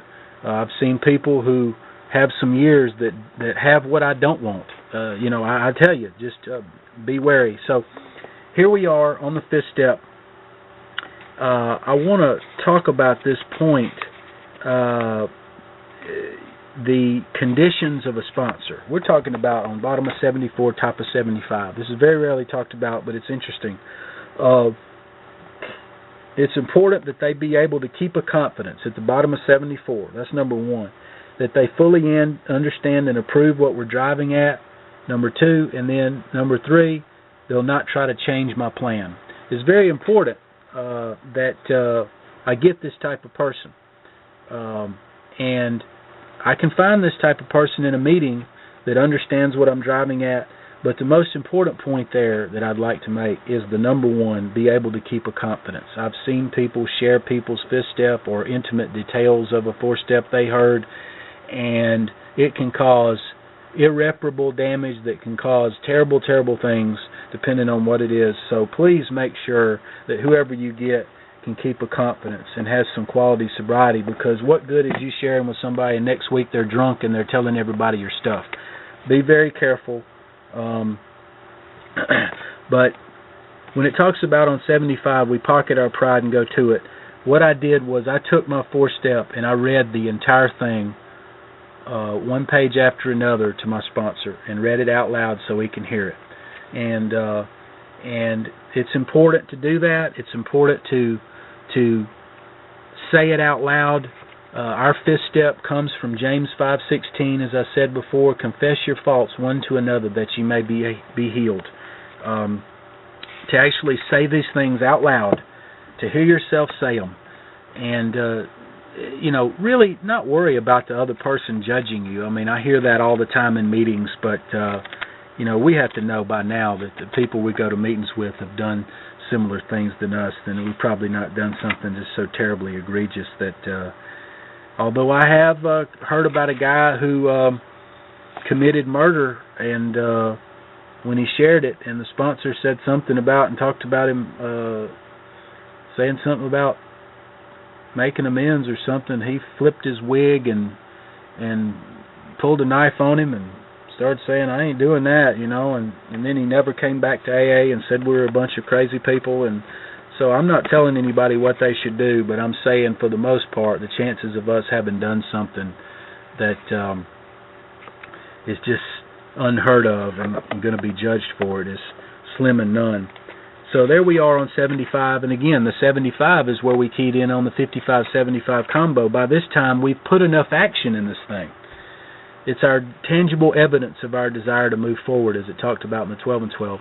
That, and I begin to see how these 5th step promises can come true in my life. Being alone at peace, perfect peace and ease. I can't tell you how I used to, no matter what was going on, if I was at home, I was missing something. And I'd get in the car and I'd try to go there, and when I'd get there, it was somewhere else. I could, I know that you know what I'm talking about. It's but being able to just be at home and just be able to be alone, whether it is I'm studying or I'm doing some home chores or something, being alone at perfect peace and ease has to carry depth and weight. And the feeling that these steps have helped me in that regard is just so important. I remember after reading my 5th step, my sponsor told me right here at the bottom of 75, and this is very important, and we're getting into some maybe some controversial stuff. I'm going to talk about 6 and 7, and it may be a little controversial, but it's according to the book as far as I can see, and I'm going to share it. It says, returning home, we find a place we can be quiet for an hour. So he said, I want you to go home. I want you to put your book on the shelf if it's not on there, and I want you to take your book down from the shelf and then read the first 5 proposals. And what I did was I read the material up to the 5th through the 5th step, and asked myself if I've omitted anything. And honestly, take a look at the arch, the spiritual structure. Now, earlier we talked about the stones, okay? We talked about the stones and we talked about the cement. And this is where it talks about it. It talks about, have I skimped in the cement or the stones? Is my work solid so far? And earlier we talked about the stones being page 12, the foundation of willingness, page 47, belief is the cornerstone, page 63. In 62 and 63, the keystone was the destruction of selfishness of this great and triumphant arch. Page 17 talked about the cement and being sharing in a parable as one element of the cement, but we have a common solution. And that's what it's talking about. It's reflecting on the stones and seeing if I've skimped and seeing if I've left something out. And it's an important reflection. And now we find ourselves on step 6 and 7. And I really want to go into this because this is good stuff to me. Very important. We're at 6 and 7, and 6 and 7 does not have much in it in the big book, as we all know. But I'll tell you the way I look at it. 6 and 7 is a question and a realization. It says, are we now ready to let God remove from us all the things that we have admitted are objectionable? can he now take them, every one? Now, the can he now take them, by this time, that's a no-brainer. I mean, I'm going to say yes. Am I now ready? That's why the 12 and 12 really helps to enhance. Because if you look at the 12 and 12 on page 65, it defines the word entirely ready. The word entirely ready underlines the fact that we want to aim at the very best we can know or can learn. Now, honestly, am I willing to aim toward the very best that I can know or can learn? If I can't say that at this time, I need to close the book and throw it away.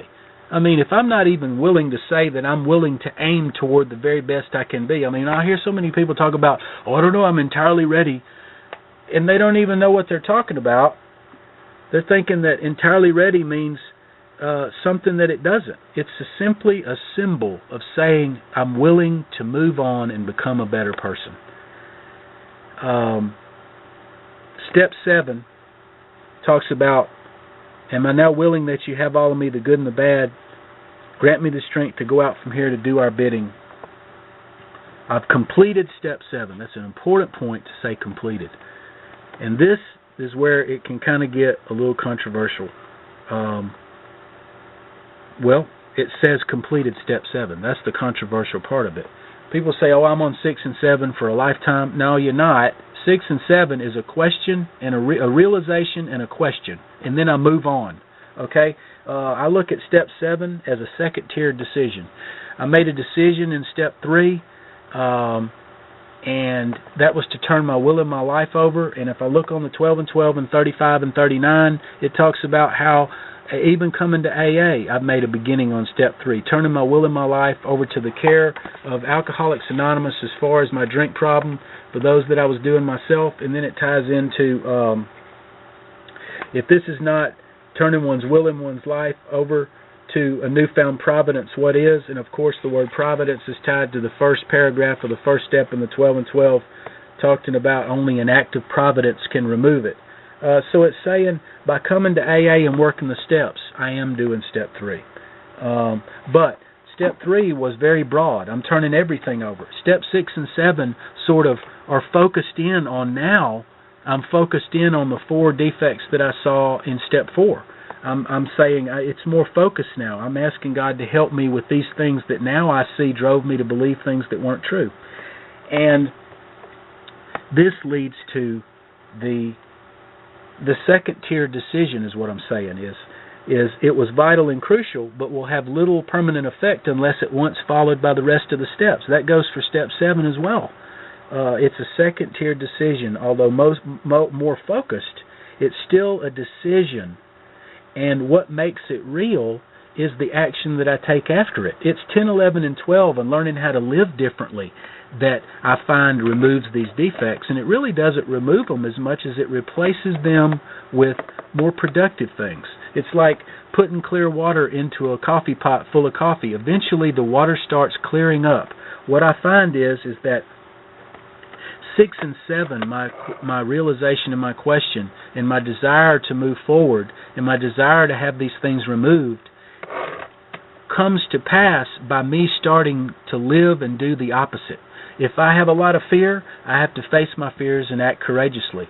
If I have a lot of selfishness, then naturally in 10, 11, and 12, I need to start trying to think of others and do things for others. If I have a problem with dishonesty, then I need to start being honest with myself in 10, 11, and 12 and say, I have this propensity to believe things that aren't true, and what I'm going to do is start keeping that in the front of my mind and bouncing it off people. And honestly, it's about acting the opposite of those defects, facing my fears. And what I find is by doing that, they're removed. It's not that I'm just sitting there in a chair and I'm just going to wait and ask God to remove them and then they're just going to be plucked out of me. That's ridiculous, but that's almost what you hear.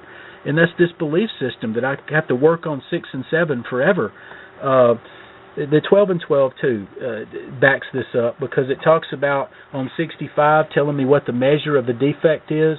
It talks about it's the degree to which it's my defect, my instincts have outgrown God's intended purpose. It talks about plenty of times in 6 and 7 and the 12 and 12 that I need to raise my eyes toward perfection and be willing to walk in that direction. This is about a process of seeing where I am and seeing where I want to be. And that ties into 58 and 72 in the 12 and 12, where it talks about the definition of humility is realizing who and what I have become and willing to move toward what I can be. And 72 talking about the basic ingredient of humility is the desire to seek and do God's will. So, it is about seeing where I am and seeing where I want to go and being willing to, as I said earlier, aim at the very best I can be or can know. 6 and 7 is a very hopeful, forward-looking step, but it's not something that you sit on. You move past it and say, I've made this second-tier decision. And it's through 10, 11, and 12 that we find that when I start living differently, the hope that I saw that could come to pass in 6 and 7, it does, in fact, become a reality.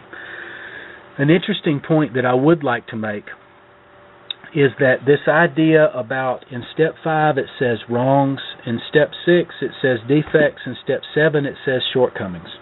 I've heard actually people say that,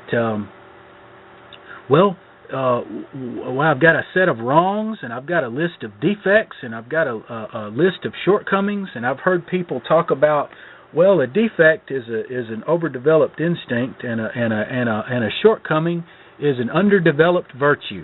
Well, you know what? I've never seen that written. It's because it's not written. It's people trying to pontificate and figure out what they think these different words mean when there is a hint to the fact that they all mean the same thing. And I'm going to prove it to you. We talked about it earlier, about Bill earlier in his life was a voracious reader. He was taught and trained to never describe the same thing with the same word twice. Okay? We also know from AA history that Bill sat in his bed and in 30 minutes he expounded the 6 steps into 12. So there he was writing those 12 steps. There he is in 5, 6, and 7, and he wrote wrongs, defects, and shortcomings. And I'm going to prove to you that he meant that those wrongs, defects, and shortcomings were the same things, and I'm going to prove it to you with the very big book that we're looking at. Step 6 here on 76 talks about defects. Step 7 on 76 says, I pray that you now remove from me every single defect of character. Now, wait a second. Step 7, when you look on the wall or in how it works, says shortcomings. But here he uses the word defect. 72. Let's go to page 72, where he's talking about the 5th step. He talks about this requires action on our part. When completed, will mean that we have admitted to God, to ourselves, and to another human being the exact nature of our defects. Again, now he's in the book expounding on it, and he's telling us that the 5th step, wrongs, means defects. The 7th step, shortcomings, means defects. And, of course, 6th step means defects. That wrongs, shortcomings, and defects all mean the same thing, and they were intended to mean the same thing. Now, the question is, what are these defects? And I love numerology in this book, because if we're on page 76, just transpose those 2 numbers, and that says 67, and that's where the defects are listed. Fear, selfish, self-seeking, and dishonesty. Those are the 4 defects. Those are the things that we're looking at. Those are the things that we're hoping to have removed. And you say, well, wait a minute, Mike. In the step 7, in step 6, it goes through the 7 deadly sins in the 12 and 12. But yes, it does. It goes through there. But if you look on page 76, and again, here we have this number 7 and 6, it talks about the chief activator of all these is self-centered fear. So it brings us full circle in from talking about all the 7 deadly sins all the way back to their chief activator is fear, and that brings us back to the fear, selfish, self-seeking, and dishonesty. I have to be clear about what these defects are, and that they're not innumerable. They're not innumerable, and they're not undescribable. They're those 4 things. And it's got to be comforting to know that I'm looking to watch out for 4 things instead of 104 things. I find it a subtle point. It may be controversial, but I think I've proven it with the book that 72 and 76 and 5 and 7 use the word defects instead of shortcomings and wrongs, and that defects were intended to mean the same thing as shortcomings or wrongs, and that they are fear, selfish, self-seeking, and dishonesty. And I've described the belief system, and hopefully that it's backed up by the book, that 6 and 7 is not something that we sit on forever, that it's a question, it's a realization, and it's a question, it's a second-tier decision, and that living and working the rest of the steps is what brings those things to pass, by learning to act as if and act differently and act the opposite of those defects, and naturally I'm going to end up being a different person. Step 8. Step 8 list is very important. It talks about in the book here, talks about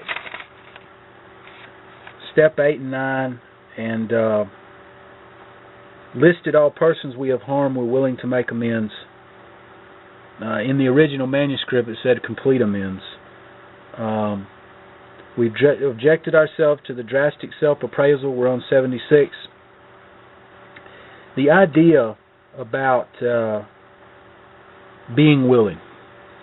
The idea about the list. Again, I've already said that you need to have your 4-step and not burn it, because now you have to reflect back on it. I went back through my 4-step and wrote those that were fancied and knew I needed to make amends. And of course, we're going to add some names to that list that might not necessarily have been on that 4-step. You know, what if I just went out and robbed somebody? I never even talked to them. I owe them amends, right? Or, so there's going to be names that weren't on the 4-step on this list. And there's going to be a list of names, and I'm sitting here looking at my 8-step list, and I remember that my sponsor had me go, and this is most important, do the hardest one first. Because, well, that's 9. Let's talk about the list first. I'm getting ahead of myself. We make the list of people. And this is talking about being willing, and I want to use the book to assist with that. 67 and 70.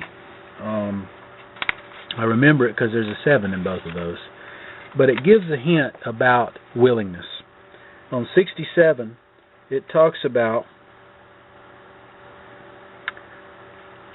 we saw our faults and we listed them. We placed them before us in black and white. We admitted our wrongs honestly and were willing to set the matter straight. So there we are, back in the 4-step. It's talking about that we had some willingness back then. Page 70. We have listed people we have hurt by our conduct at the very bottom and are willing to straighten out the past if we can. Again, there we are, finishing up the 4-step, and it says that we have willingness. So the idea of, now that I'm in the 8th step, having a problem with willingness, I'm thinking, and my experience has been, that it's less about being willing and more about just outright refusal. Because the book made clear that I was willing once I see those things, and sure, I was willing at that moment to go make amends to Uncle Alvin. Yeah, but when it comes up to actually thinking about doing it, somehow that willingness turns into refusal, but I still want to call it unwillingness. It's an interesting little point. It's very subtle, but it's a point that I wanted to make clear and try to back up with the book, that willingness is something that's already been talked about. And I need to ask myself, if what I'm going through actual unwillingness, or is it outright refusal? It's a subtle point, but it needed to be made. But I won't belabor chapter 8 because we really got to go into chapter 9 here. Step 9. We talked about earlier in the talk about how injure them or others comes from Eddie Rickenbacker, and when the knife got pulled on Dr. Bob's wife, and that's why we got As We Understood Him. And that ties into the page 81 where it talks about the guy who's asked who the mistress is, and in that situation Eddie Rickenbacker told his wife and the knife got pulled. The points that I want to make for at step 9 is that, number 1, we're not an other. Injure them or others. I can't tell you how many times I've heard people say that they were another and they don't want to get harmed. The book makes clear, and I'm telling you, that we are not an other. It says in one place we're to be hard on ourselves, not on the other guy. We take the bit in our teeth. But we're not to be the hasty and foolish martyr who would needlessly sacrifice others to save myself from the alcoholic pit. So clearly, the book, when it talks about on 79, 80, and 81, describe the three parts where it talks about who these others are. 79 talks about the guy who's got a current family now who has to write the letter to his ex-wife about the unpaid child support. His current family is the other. On 80, it talks about the guy that got up in the church and had to make amends for something he did to a past partner, and he was afraid that if he did it, it would disgrace his current partner.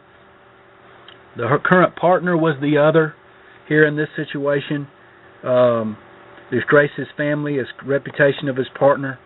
And and then 81, of course, is the former mistress is the other, right? It says she may want to know, but we shouldn't tell her. And the 81 comes from Eddie Rickenbacker. So all three of those instances are examples, and interestingly enough, I'm not an other in any one of those. Moreover, if I look at 79, is where it talks about, again, the agreement on 76 and 79 that we talked about earlier.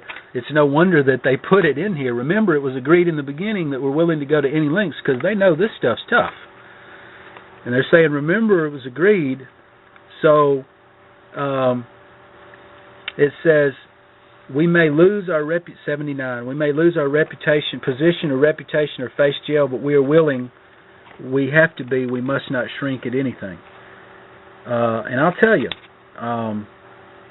I'll just tell you what I did and the way it's presented to me. I made that 8-step list, and my sponsor had me pick the hardest one and do the hardest few first. Because it's easy. It's natural to want to do the easiest ones that are inconvenient. And that ties back to page 11 in Bill's story, where it says, for myself, I'd adopted those parts that seemed convenient and not too difficult. The rest I disregarded. I believe in doing the hardest one first because you really need to feel and step up and feel what it feels like to make this kind of sacrifice for the program. And it's only then when you leave and you see that 9-step promises, when you leave that place and you don't have to avoid that street anymore, and you don't have to hold your head down and try to hide from this person anymore. And you feel like you've done something, not just a 4th and 5th step, but really done something to make a sacrifice for this program, showing that the symbol of cleaning up the wreckage of the past. And I highly recommend doing the hardest one first. I'll tell you about the one that I went, and I'm going to tell you most importantly, and this is about the script. A lot of people ask me about this script, and they have me email it to them. It's a script, and it's important to have a script on these amends, because when you go in there, if you don't have a script, you're liable to fall back on some of the things that the book warns us against. It says we don't make bones about our drinking. That means that I don't say, "Oh, I was drunk, dog. It was the alcohol. I didn't do it." A simple "I'm sorry" won't fill the bill. That means I'm sorry. Don't ever use the word "I'm sorry," because you open yourself up to the going, "I know you're sorry." Or the trap of going in there and not having a script and falling into the trap of, well, you know I was wrong, but you were an asshole too. That's the other trap. You go in there and but you got it in your mind, sort of in the back of it, they did me wrong too, and I'm going to use this as an opportunity to let them know that I need an amends from them too. These are all traps. Making bones about our drinking, simply saying I'm sorry, or saying that I'm sorry but you're an asshole too. I've got to have a script that I know what I'm going to say, that says what I need it to say, or I'm going to lose myself in this indecision, in this uncomfortable situation. So the script comes from the bottom of page 77, of course, the top of page 83 where it says remorseful mumbling, and the other part that talks about we make no bones about our drinking. I'll just tell you the script is very important. It's very important to talk about my wrong and not the other person's, and there's only one way to do it, and I still remember the script, and I have it in my head, and I'm going to say it, and I'll say it in a way where I'm telling you about the one amends that I want to talk about. The fourth step I described about Uncle Alvin's story that is described, although the names may be different, the concept of the fourth step and what it's trying to do, and I'll do that with this one amends, and it'll describe what the object is. So there was this one that I broke in this guy's house and stole money from him, and he wasn't home when I went there. There was no armed robbery or anything like that, but it was the hardest one, so my sponsor went with me. He sat outside in the car, and of course I had the script in my head, and I went up, knocked on the door, and the guy answered the door, and he remembered me from before because it was an old dealer of sorts, whatever, and he recognized, but he couldn't remember my name. And the guy had a gun. It was kind of scary. But when I went inside, he put the gun on the table. He said, "What can I do for you?" I said, "I know you from before. I'm Mike. I remember you." And he goes, "Oh yeah." And he goes, "Well, what's going on?" And I said, "Well, and here's the script." I said, "I'm working the 12 steps of Alcoholics Anonymous, and I'm not going to be able to stop drinking until I clean up the wreckage of the past. I was selfish, dishonest, and inconsiderate, and I wasn't thinking of your feelings when I broke in your house and stole money from you, and here's the money that I took from you." That's the script. It goes through the defects. It shows how I own it. I'm not saying anything about him. I'm striking the best deal I can, as it says in the book about talking about creditors. And I'm actually coming there with the money that I took. Of course, your different amends can have a different situation, of course, but the script is going to remain the same. I'm Mike Smith. I'm working the 12 steps. I'm not going to be able to stop drinking until I clean up the wreckage of the past. I was selfish, dishonest, and inconsiderate, and I wasn't thinking of your feelings when I welched on that pool debt that I had 15 years ago, and I never paid you, and here's the money that I took from you. That was another one that I had, and I remember having to go to that guy's place of work and do the same script. And the effect is electric, because what happens is there you find yourself like on top of 78. Our own faults are not our fault. His faults are not discussed. We stick to our own. The manner must be calm, frank, and open. And then 9 cases out of 10, the unexpected happens. Well, I can guarantee you, if you do the amends like this, honestly, what you can expect to happen, and what I found has happened, is number one, they're still trying to figure out what you just said. Because here you are, you're coming in so different than 99.9% of the people. You're owning every bit of it. You're saying it was you. You're not pointing at him. You're talking about your own faults. You've said you're selfish, dishonest, and inconsiderate. And people just don't talk that way. So there's the guy. He's listening to what you're saying. And it's no wonder that most of the people that I went to said, "Man, I'm just glad to hear you're doing all right and keep up the good work." Of course, they let me give them the money now. Don't be confused about that. But what I'm saying is that the script is important, so I don't fall into those traps I talked about earlier. And it is a great way to get the message across, and the effect is going to be much more positive, just logically, than if you go in there and tell them, "I'm sorry, you were an asshole too." And this is not for reminiscing. This is not for sitting there for hours and try to have some long discussion. Let me tell you something. That eventually will go down one of those bad paths. I need to go in there. I need to say the script. I need to get in and out. And that's just me with the couple that I'm talking about. I mean, of course, some, that you can rekindle an old relationship from the past, but I'm talking about trying to watch out for those traps and looking at the script as an integral part of that. So there we have the amends. If made properly, the effect is going to be very positive from what I've seen. The script is everything, and the approach is everything. The willingness is everything, and the sincerity is definitely important. And I have to see that what this 9th step is doing is giving me the motivation to want to live differently through 10, 11, and 12, which in effect brings about that decision that I made in 6 and 7, and further gives permanence to that decision that we made back in 3.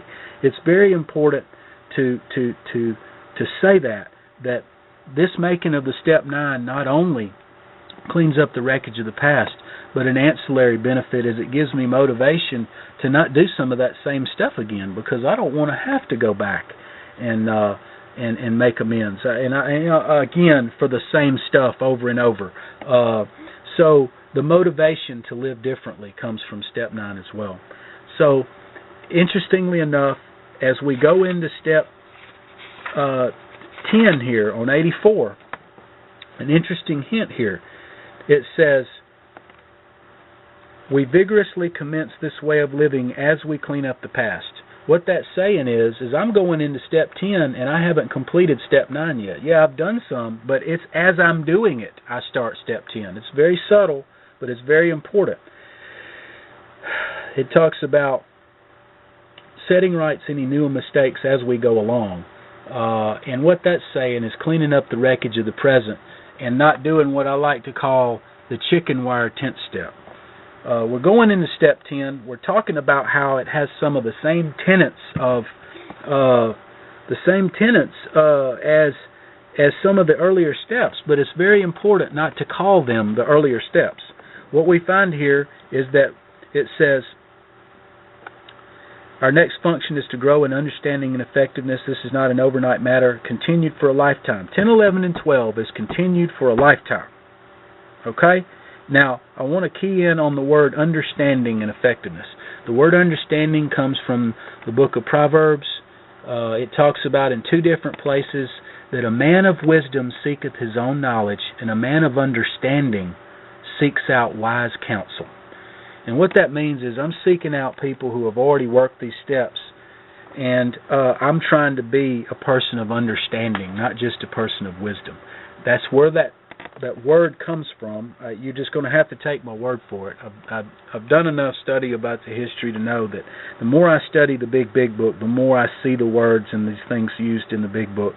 So growing in understanding is a very broad statement that they're saying, and just to tie it to where it came from is very important.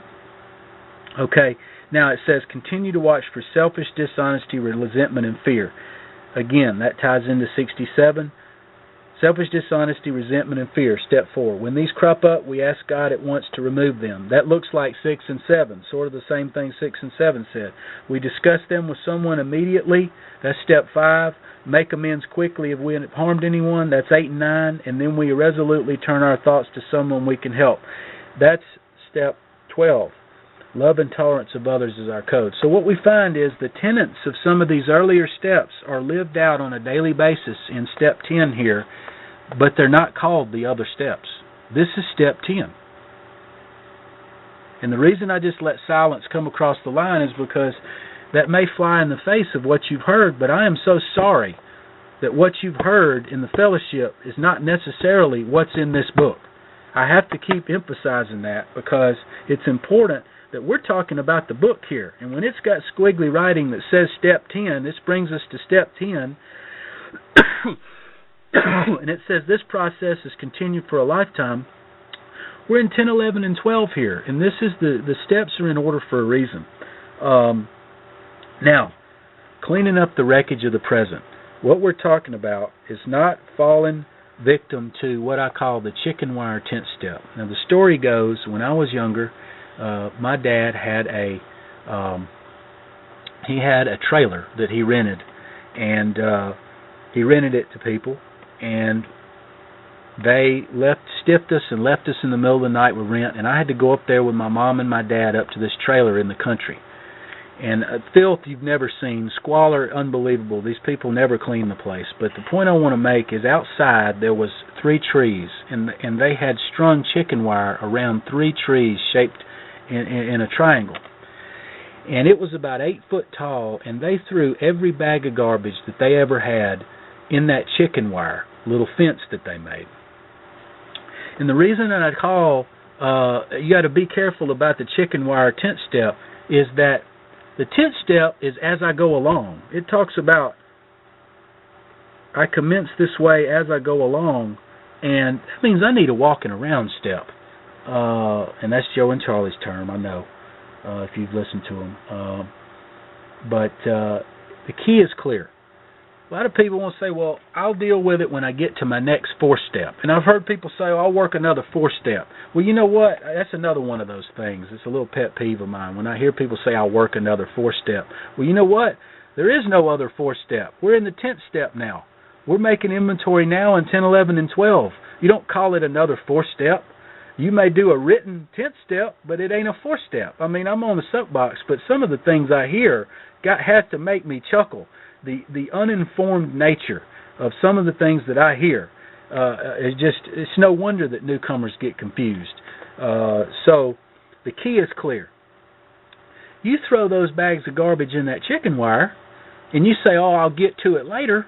Well, you've got a bunch of bags in there, and by the time you want to pull that bag out, you don't even know what's in that bag anymore. And you pull that out, and you can't remember what's in it. And it's not as clear as it would have been the day you threw it in there. And here's the thing: we're not guaranteed that we're going to be able to get to the next inventory. I mean, I've got to deal with things as I go along, lest these things build up and devour any quality of life I may have. And that may sound familiar to you because it's out of the 12 and 12. It talks about these conscious or unconscious fears are like the termites that ceaselessly devour any quality of life I may have. And it's true. If I don't try to deal with these things as they come up, as they go along, and I think I'm just going to throw that stuff in that chicken wire and get to it later, number one, I'm building up termites that may ceaselessly devour me. I end up believing the lie that I can drink without harm, and then I get high.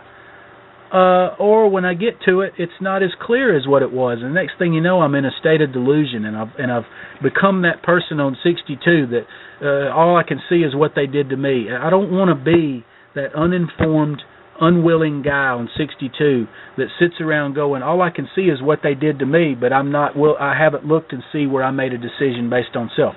I can guarantee you, and this is controversial, if I do the steps the way they're designed, I don't have to be that same guy on 62 anymore, because that guy on 62 that was driven by selfishness, self-seeking, 100 forms of fear, that could only see where they hurt me, and I could say without provocation, if I'm looking on a daily basis what's going on in my life, I don't ever have to be that oblivious guy on 62 anymore. I'm dealing with things as they go along. I'm not playing the chicken wire 10th step game. I'm trying to deal with the garbage of the present and not create any new wreckage of the present. I think it's very important, and it's very subtle, and it shows how here on 84 how although some of these things toward the bottom of 84 sound like previous steps, they're not the previous steps. They're this step. They're the 10th step, and I'm continuing to do the things that I've been trained to do on a daily basis. Now we get to one of the most important, interesting parts that ties into several parts of the book. It's sort of the results of the program, so to speak. And this is where it talks about, I've ceased fighting anything or anyone, sanity's returned, I'm seldom interested in liquor, recoil from a hot flame, react sanely and normally, and we will find this happens automatically. Now this is tying into what we talked about before. In that moment of temptation, it happens automatically. But it took a lot of work to get us to this mental state. We see that our new attitude toward liquor has been given us without any effort on our part. Now remember, without any effort on our part means that at that moment of temptation, right? If tempted, we recoil automatically with no effort. But don't think that there's no effort getting to the mental state that puts you in that position in a moment of temptation. It takes effort to get there, but at that moment of temptation, all these insurance payments that I've been making, paying my insurance dues on a daily basis for this insurance against the first drink, comes to save me in that moment of temptation when I react sanely and normally. It just comes, it says. That's the miracle of it. And this is the point I want to make. So many people say don't quit 5 minutes before the miracle. Well, that just described what the miracle is. The miracle is, you have to back up 2 sentences, my new attitude toward liquor. That's the miracle of it. It says it on page 85. I don't have to worry about quitting 5 minutes before the miracle because the miracle has happened. I need to be willing and able to actually espouse and say these things that this book was founded on. I need to be able to say and willing to say that the main purpose of this book has been fulfilled in my life, meaning I've recovered from a seemingly hopeless state of mind and body. I need to be willing and able and courageous enough to say that the main object of the book has been fulfilled in my life. I've found a power greater than myself that has restored my sanity. I need to be willing to say, just like at the end of Agnostics, where it said, thus has God restored us all to our right minds. I need to be willing to say it because there's a newcomer that needs to hear it. And this fear of what other people think in the meetings has caused the vast majority of people, made them unwilling to say the very things that are so crucial and necessary to let the newcomer know, just like those people that wrote the 100 book, these friendly hands are reaching out in welcome, simply asking me to step from the bridge of reason to the desired shore of faith. And we were there, and we were powerless, and lack of power was our dilemma, but we're not there anymore.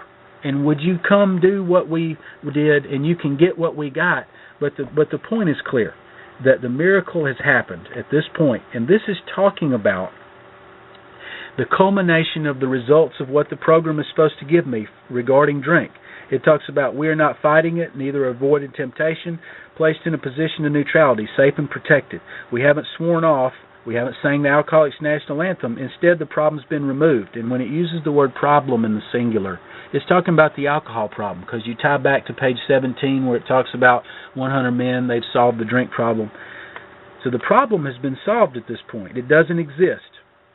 Okay. This is how we react so long as we keep in fit spiritual condition. Now this is the point that I want to make. You've heard before people say, and it has been said, that this is not a destination. And I want to say a couple of things about that destination concept and a couple of things that may clear it up and bring some things into perspective. Okay, we got to refer back in the book. We got to go to page 13 and page 25. Okay, now, Bill's story, page 13, very bottom line. Belief in the power of God plus enough willingness, honesty, and humility to establish and maintain the new order of things were the essential requirements. Page 85 is talking about that new order of things. Let's go to 25. Again, almost none of us like the self-searching, the leveling of our pride, and confession of our shortcomings, which this process requires for its successful consummation. Okay, now you got to go look up the word consummation. When I came in here, I thought consummation is two married people going and having sex after they get married. But when I look up the word consummation, it says to bring something to a conclusion or a state of perfection. When you tie that phrase on 25 to the new order of things on page 13 and 14, what we see is that page 85 describes that conclusion or state of perfection that we can achieve in this program, meaning that what once was something that I had no defense over whatsoever, no sufficient defense, no effective defense, now in a moment of temptation happens automatically, and it being a miracle. The word miracle is tied to 155 where it talks about 153 where it talks about the age of miracles is still with us. And in Bill's story he talks about my ideas about miracles had to be drastically revised. So what we find is that on 85, it's describing the new order of things. It's describing the consummation of this process. Now, the kicker is where it says this is how we react so long as we keep in fit spiritual condition. Now, don't think that I'm not saying that I don't have to keep working 10, 11, and 12 and stay in touch with this program and keep praying to God and asking for direction and all these things to maintain that. But, again, let's make clear that the consummation, the new order of things, is page 85. The results of this program is putting me in that position of neutrality. And I know you're probably thinking, well, wait a minute. What about maintain? What about grow? It is true that we're supposed to grow in understanding and effectiveness And if you've said that to yourself, then you've come a lot farther than you realize, because, and to describe that, it's on page 66, for it says, for an alcoholic whose hope is the maintenance and growth of a spiritual experience. So if you thought that, very good for you. 66 talks about not just the maintenance, but the growth. So we're to grow in understanding the effectiveness, but believe you me, this idea of this neutrality, this idea of the new attitude, the miracle, this idea of the problem being removed is the new order of things, and it is the consummation of this process. And it took effort to get us here, but it's the effort that got us here that in that moment of temptation allows us to act sanely. I want to say that. I think it's very important. Now, where we are in the middle of 85 here is where it talks about our daily reprieve. And of course we're not cured, although in Dr. Bob's story, if you recall, he said he had been cured. But I think he wishes probably now he hadn't said that, because there's a little bit of an inconsistency there, but they actually called it in the past a mind cure, and so, but we know we're not cured. The point I want to make on is that we rest on our laurels. What is a laurel? A laurel is an accomplishment. It is a victory. To rest on a victory or an accomplishment, you got to have some victories or accomplishments. So it's a small point, but I want to say it. It's because we find ourselves there having attained some victories and some accomplishments, and let's call them that. It is an accomplishment, of course, with God's help, and it just describes some of the accomplishments at the top of 85. But I can't just rest on the fact that that happened and not do anything else, because I will believe the lie again that I can drink without harm. The next thing I want to talk about is it talks about every day is a day we must carry the vision of God's will into our activities. Now I'm going pretty much into talking about some of the big book connections, but I can't not talk about 85 and 133. 133 is where it talks about God's will. It says, we are sure God wants us to be happy, joyous, and free. Okay? Now, when it talks about the vision of God's will, it's talking about, you know what, there's going to be ups and downs. It talked about it in Bill's story. There's going to be certain trials and low spots. There'll be ups and downs, as it talks about on 117. But thus I'll be learning how to live. And when I carry the vision of God's will, if God's will is for me to be happy, joyous, and free, the vision of God's will is knowing that, you know what, there's hope, and if I persevere, I'll be through these things, these challenges of life, and I won't let them drag me down, and I'll capitalize on them, like it talks about on 124, I think it is, where it talks about Herbert Ford. Capitalize on them, and a better way of life will emerge when they are overcome, and it'll be sort of like 68 and 100, where it talks about my calamity will be matched by serenity, and if I follow the dictates, I'll live in a new and wonderful world, no matter what my present circumstances. It's not a poof type of thing, but it's saying, hey, if you persevere, that eventually you'll come out on the other side, and you'll say, you know what, my calamity has been matched with serenity. And honestly, to be honest, it really ties into page 63, where it talks about victory over them bears witness to those that I would help. Because when I use these steps, and God helps me get through the challenges of life, and you notice I'm using the word challenge because the problem's been solved. When God helps me with my willingness to live through the challenges of life, that bears witness to somebody else that, you know what, you can live through the challenges of life, and you don't let it drag you down. And how many times is the big things that we know how to handle? We'll double up on our meetings and call everybody, but it's the small things that I can let get ahead of me if I'm not careful. And it's like those termites I talked about earlier. It's the day-to-day life that can drag us down more than anything, because it's things that I push aside.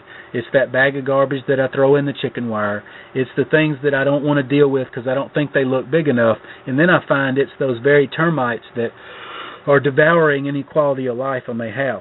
So I wanted to tie that vision idea. Down at the bottom of 85, if we've carefully followed directions, the flow of His Spirit, we've begun to divide up this vital sixth sense. To some extent, we have become God-conscious. I have to tie that to the second page of a vision of the spiritual experience appendice in the back of the book. where it talks about and defines God consciousness. And I think it's very important to do that because, how many times, to say that in a bold way, to say I'm God conscious, it sounds pretty bold. But if you go, it's 570 in the book I've got right here, but it's the second page of the Appendix 2, Spiritual Experience. It talks about, most of us think this awareness of a power greater than ourselves is the essence of a spiritual experience. Our more religious members call it God consciousness. So what that's saying is it's defining God consciousness as simply an awareness of a power greater than myself. So if I'm on 85 and it says to some extent we have become God conscious, it's simply saying to some extent we have awareness of a power greater than myself. And that's not such a scary thing when you think about it. It's sort of taking what once might have sounded arrogance and making a term, making you almost unable to say you don't have it. Just like humility on 58 and the 12 and 12. I mean, how can I not say that I've seen what and who and have I become, and I'm willing to move toward what I can be? Am I not going to say that I'm willing? I mean, when you know the true definitions of some of these things, and that's why it's important to study this book. Because when you see the true definitions of some of these things, you find yourself going, well, I have to claim that for myself. I have to say that this has happened because there's a newcomer that needs to hear it. I think it's important to say that. I also think that it's important to say, again, to tie back to, if you want to know another one, it talks about, on 55, we found the great reality deep within us. And then if I go to 161, it talks about the great reality, a loving and all-powerful, their loving and all-powerful Creator. So, when we talk about on 55 the great reality, and we find that it's defined on 161 as their loving and all-powerful Creator, you have to study this book to find the definitions and things in other places. And that's why it's important to use this thing as a text and study it. And I know I've probably been jumping around, but I always try to go back to where I was in the beginning. Where we are is Step 10. We've talked about how Step 10 is continued for a lifetime. Now let's move on into Step 11. The fellowship will tell us that we do a 10th step at night. Interestingly enough, 84 says as we go along. But we find in Step 11 here in the book, it talks about when we retire at night on 86. Interesting, it's kind of a funsy, but honestly, look at it. It's under the Step 11 squiggly writing. So we're doing Step 11 at night, not Step 10. Again, you never know what you get. The fellowship is like a box of chocolates. They're going to say something. It may not have any basis in fact to the book whatsoever. And that I'll do a written 10th step at night. That's when you do it. It just sort of, when you look at the book and it talks about under 11, we retire at night and constructively review our day. It's just another indication that I really need to get back in touch with the book and see what it says and cater the way I do things to what the book says. And really get in touch with the way it was intended, and I may be carrying a different message after that. I like what it says. I like doing it about retiring at night and seeing where these things have cropped up in my day, and reflecting back on whether I know owe an apology, because this is about keeping from doing that chicken wire business we talked about. Praying to God. If it's something as simple as, thank you, God, for help keeping me sober, and then waking up in the morning and help keep me sober for this day. It's a subtle subordination and allowing that little voice inside to get stronger and stronger and improve my conscious contact with God. And of course, Step 11 talks about asking for the power to meet my problems as He would have me. It is about asking for the power to live life and asking for the power to do things as I think He would have me, and the knowledge of His will for me and the power to carry that out is what it says. And I think it's real important to acknowledge that there honestly is power to be had here. If I've got I was looking for that 4th edition, because it has a great part in page 386, and I think it's important to mention that when we're talking about step 11, we're talking about power to carry it out. On 386, I'll have to paraphrase for you. I mean, he talks about, I found power here. I found power to live, power to stay sober, power to have friends, power to live life. And he goes on a few more powers he talks about and the things that this program has granted him. And he says, you know, and it's been 7 years and I hadn't had a drink in 7 years. And he says, if I continue to strive in my bumbling way to live out the things in the earlier chapters of this book, that I believe that, you know, this power will continue to flow through me. And that's very, very important. That's 386 in the fourth edition. That's very important to say, to acknowledge that, you know what, there has been these benefits of the program, and what once was powerlessness, now I'm in a position, hopefully, to be able to ask for power and to carry it out. And that, of course, ties into God gave us brains to use, relying on my mental faculties with assurance. That's here in the 11th step reading. And, you know, when you really look at it in total, it's saying that, you know what, we're no longer these rejects and defects that I thought I was when the first time I heard page 30.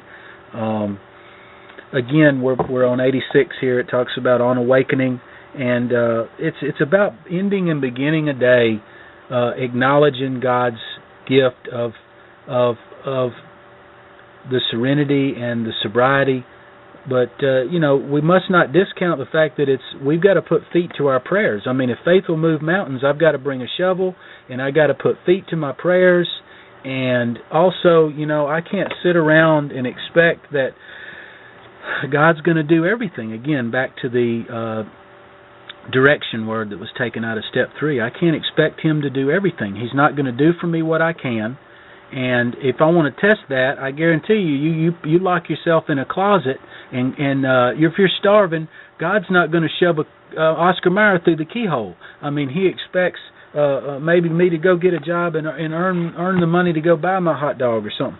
But what I'm saying is clear that I need to be willing to meet God halfway and put feet to my prayers, and doing this on retiring at night and on awakening. And reading 86 and 87 and 88 every day if possible, or as often as I can, trying to keep in touch with these tenets is very important. You know, and having the idea that when I'm going through a day, having what I call pause between impulse and action. That's what I need is to not run off the handle and fly off the handle and do something. This is what it's talked about in the 12 and 12, restraint of tongue and pen. And I need to have that pause between impulse and action. And what I have found is that when I'm able to do these things, I'm less liable. I become more efficient. Isn't that what it talks about? I become more efficient. I'm not burning up energy foolishly. And I'm much less liable to be foolish decisions. It talks about here on 88, it says, we are then in much less danger of excitement, fear, worry, anger, self-pity, foolish decisions. We're more efficient. We don't tire so easily, burning up energy foolishly. And it is relying on my mental faculties with assurance. And what I find is that it's helping to discipline me where I wasn't disciplined before, and giving me this idea that, you know, I'm not this broken vessel, that I've got merit, and these things can come to pass in my life, but I've got to keep in touch with God, who has helped to give me a louder voice than the one that was there when I was a child. And I don't want to get choked up about this, but you know, I tell you, there is the effect that we can have on others, instead of being that tornado roaring through people's lives, that we can now be a powerful, positive force. I think it is very, very important and cannot be discounted. Now, again, this talks about gradually these things become a working part of my mind. That's at the top of 87. What to me, you know, what once was every morning a set, regimented thing that I had to do, gradually it does. It becomes a working part of your mind, and you're living the steps. You live in 10, 11, and 12. And again, as it says on 87, I must not think I'm going to be inspired at all times. But, it's true here, just like it says. More and more on the plane of inspiration, and I become to rely on it. And again, I've told you earlier that with this program, I've been able, with God's help, to accomplish miraculous things. I mean, being able to make the dean's list every semester in law school, and be able to be a CPA and an attorney at the same time, and passing both of those exams on the first try. It's just a testament to what God can do in your life if you're willing to put feet to your prayers. So that's step 11. That's step 10. I belabored it a little bit, but there was some nuances there that I felt needed to go on about being wary of the chicken wire 10th step, making clear that this 10th step is where the tenets of the earlier steps are done, but they're called the 10th step, and the culmination of the process, the consummation, the new order of things, and what that is, and knowing I need to continue on to maintain this daily reprieve, and doing step 11 at night and in the morning, and just praying to God and asking for direction gives me, during that walking around time, that pause between impulse and action I need to not create any new wreckage of the present. And realizing that my rights end where yours begin, and that there's a difference between having character and being a character. And I may have been a character when I got here, but I know for a fact that I have character now. Let's move on into the 12th step, which is basically the whole reason for this talk, is going full circle, really. How do you work the steps with somebody? It's important to take a look at a couple of things in working with others, though. It talks about, one of the things it talks about is wait for him to have a lucid interval. That means don't talk to him while he's drunk. I don't really subscribe to trying to talk to somebody while they're drunk. I'm not really interested in it, but the book makes clear that we're not to try to talk to somebody while they're drunk. It talks about, it says, see your man alone if possible, and I believe in that. I believe in maybe saying some things that may not, it may make him angry. What does it say on 92? It talks about let him know that many are doomed who never realize their predicament. 94 talks about maybe you have disturbed him with your talk of alcoholism, more to the good. The more hopeless he feels, the better. He's more likely to follow your suggestions. I mean, I may have to say some things that may rub him the wrong way, but it's about, like it talked about, Bill talked about, the encapsulation of the varieties of religious experiences was the deflation in depth with a simultaneous transmission of hope. That's the way he described it. And that's where on the top of 93, I'm to tell exactly what happened to me, and then if he wants it, if he wants it, that's where we start with page 95, where I talked about in the beginning.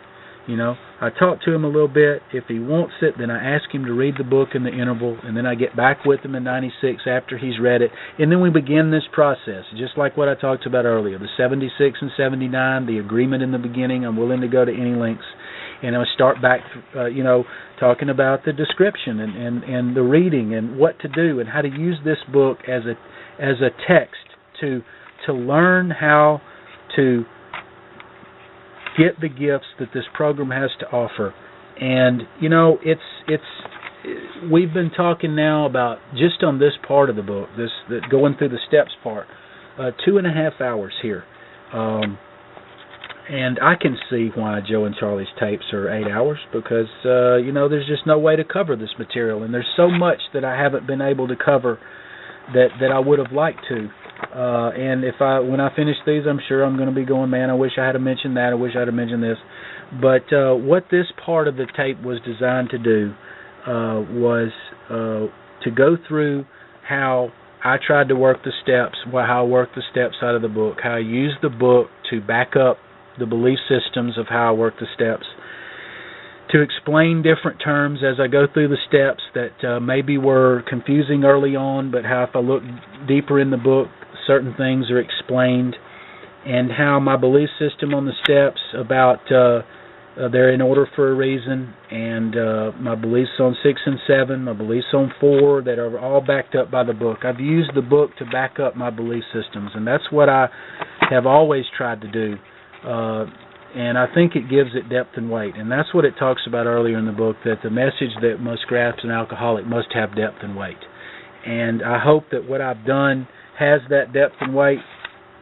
If I've left something out, it's been completely unintentional, but my voice is sort of wearing down. But I would like to say that the consummation of this program has come true in my life, that God has restored me to my right mind, and that I've recovered from a seemingly hopeless state of mind and body.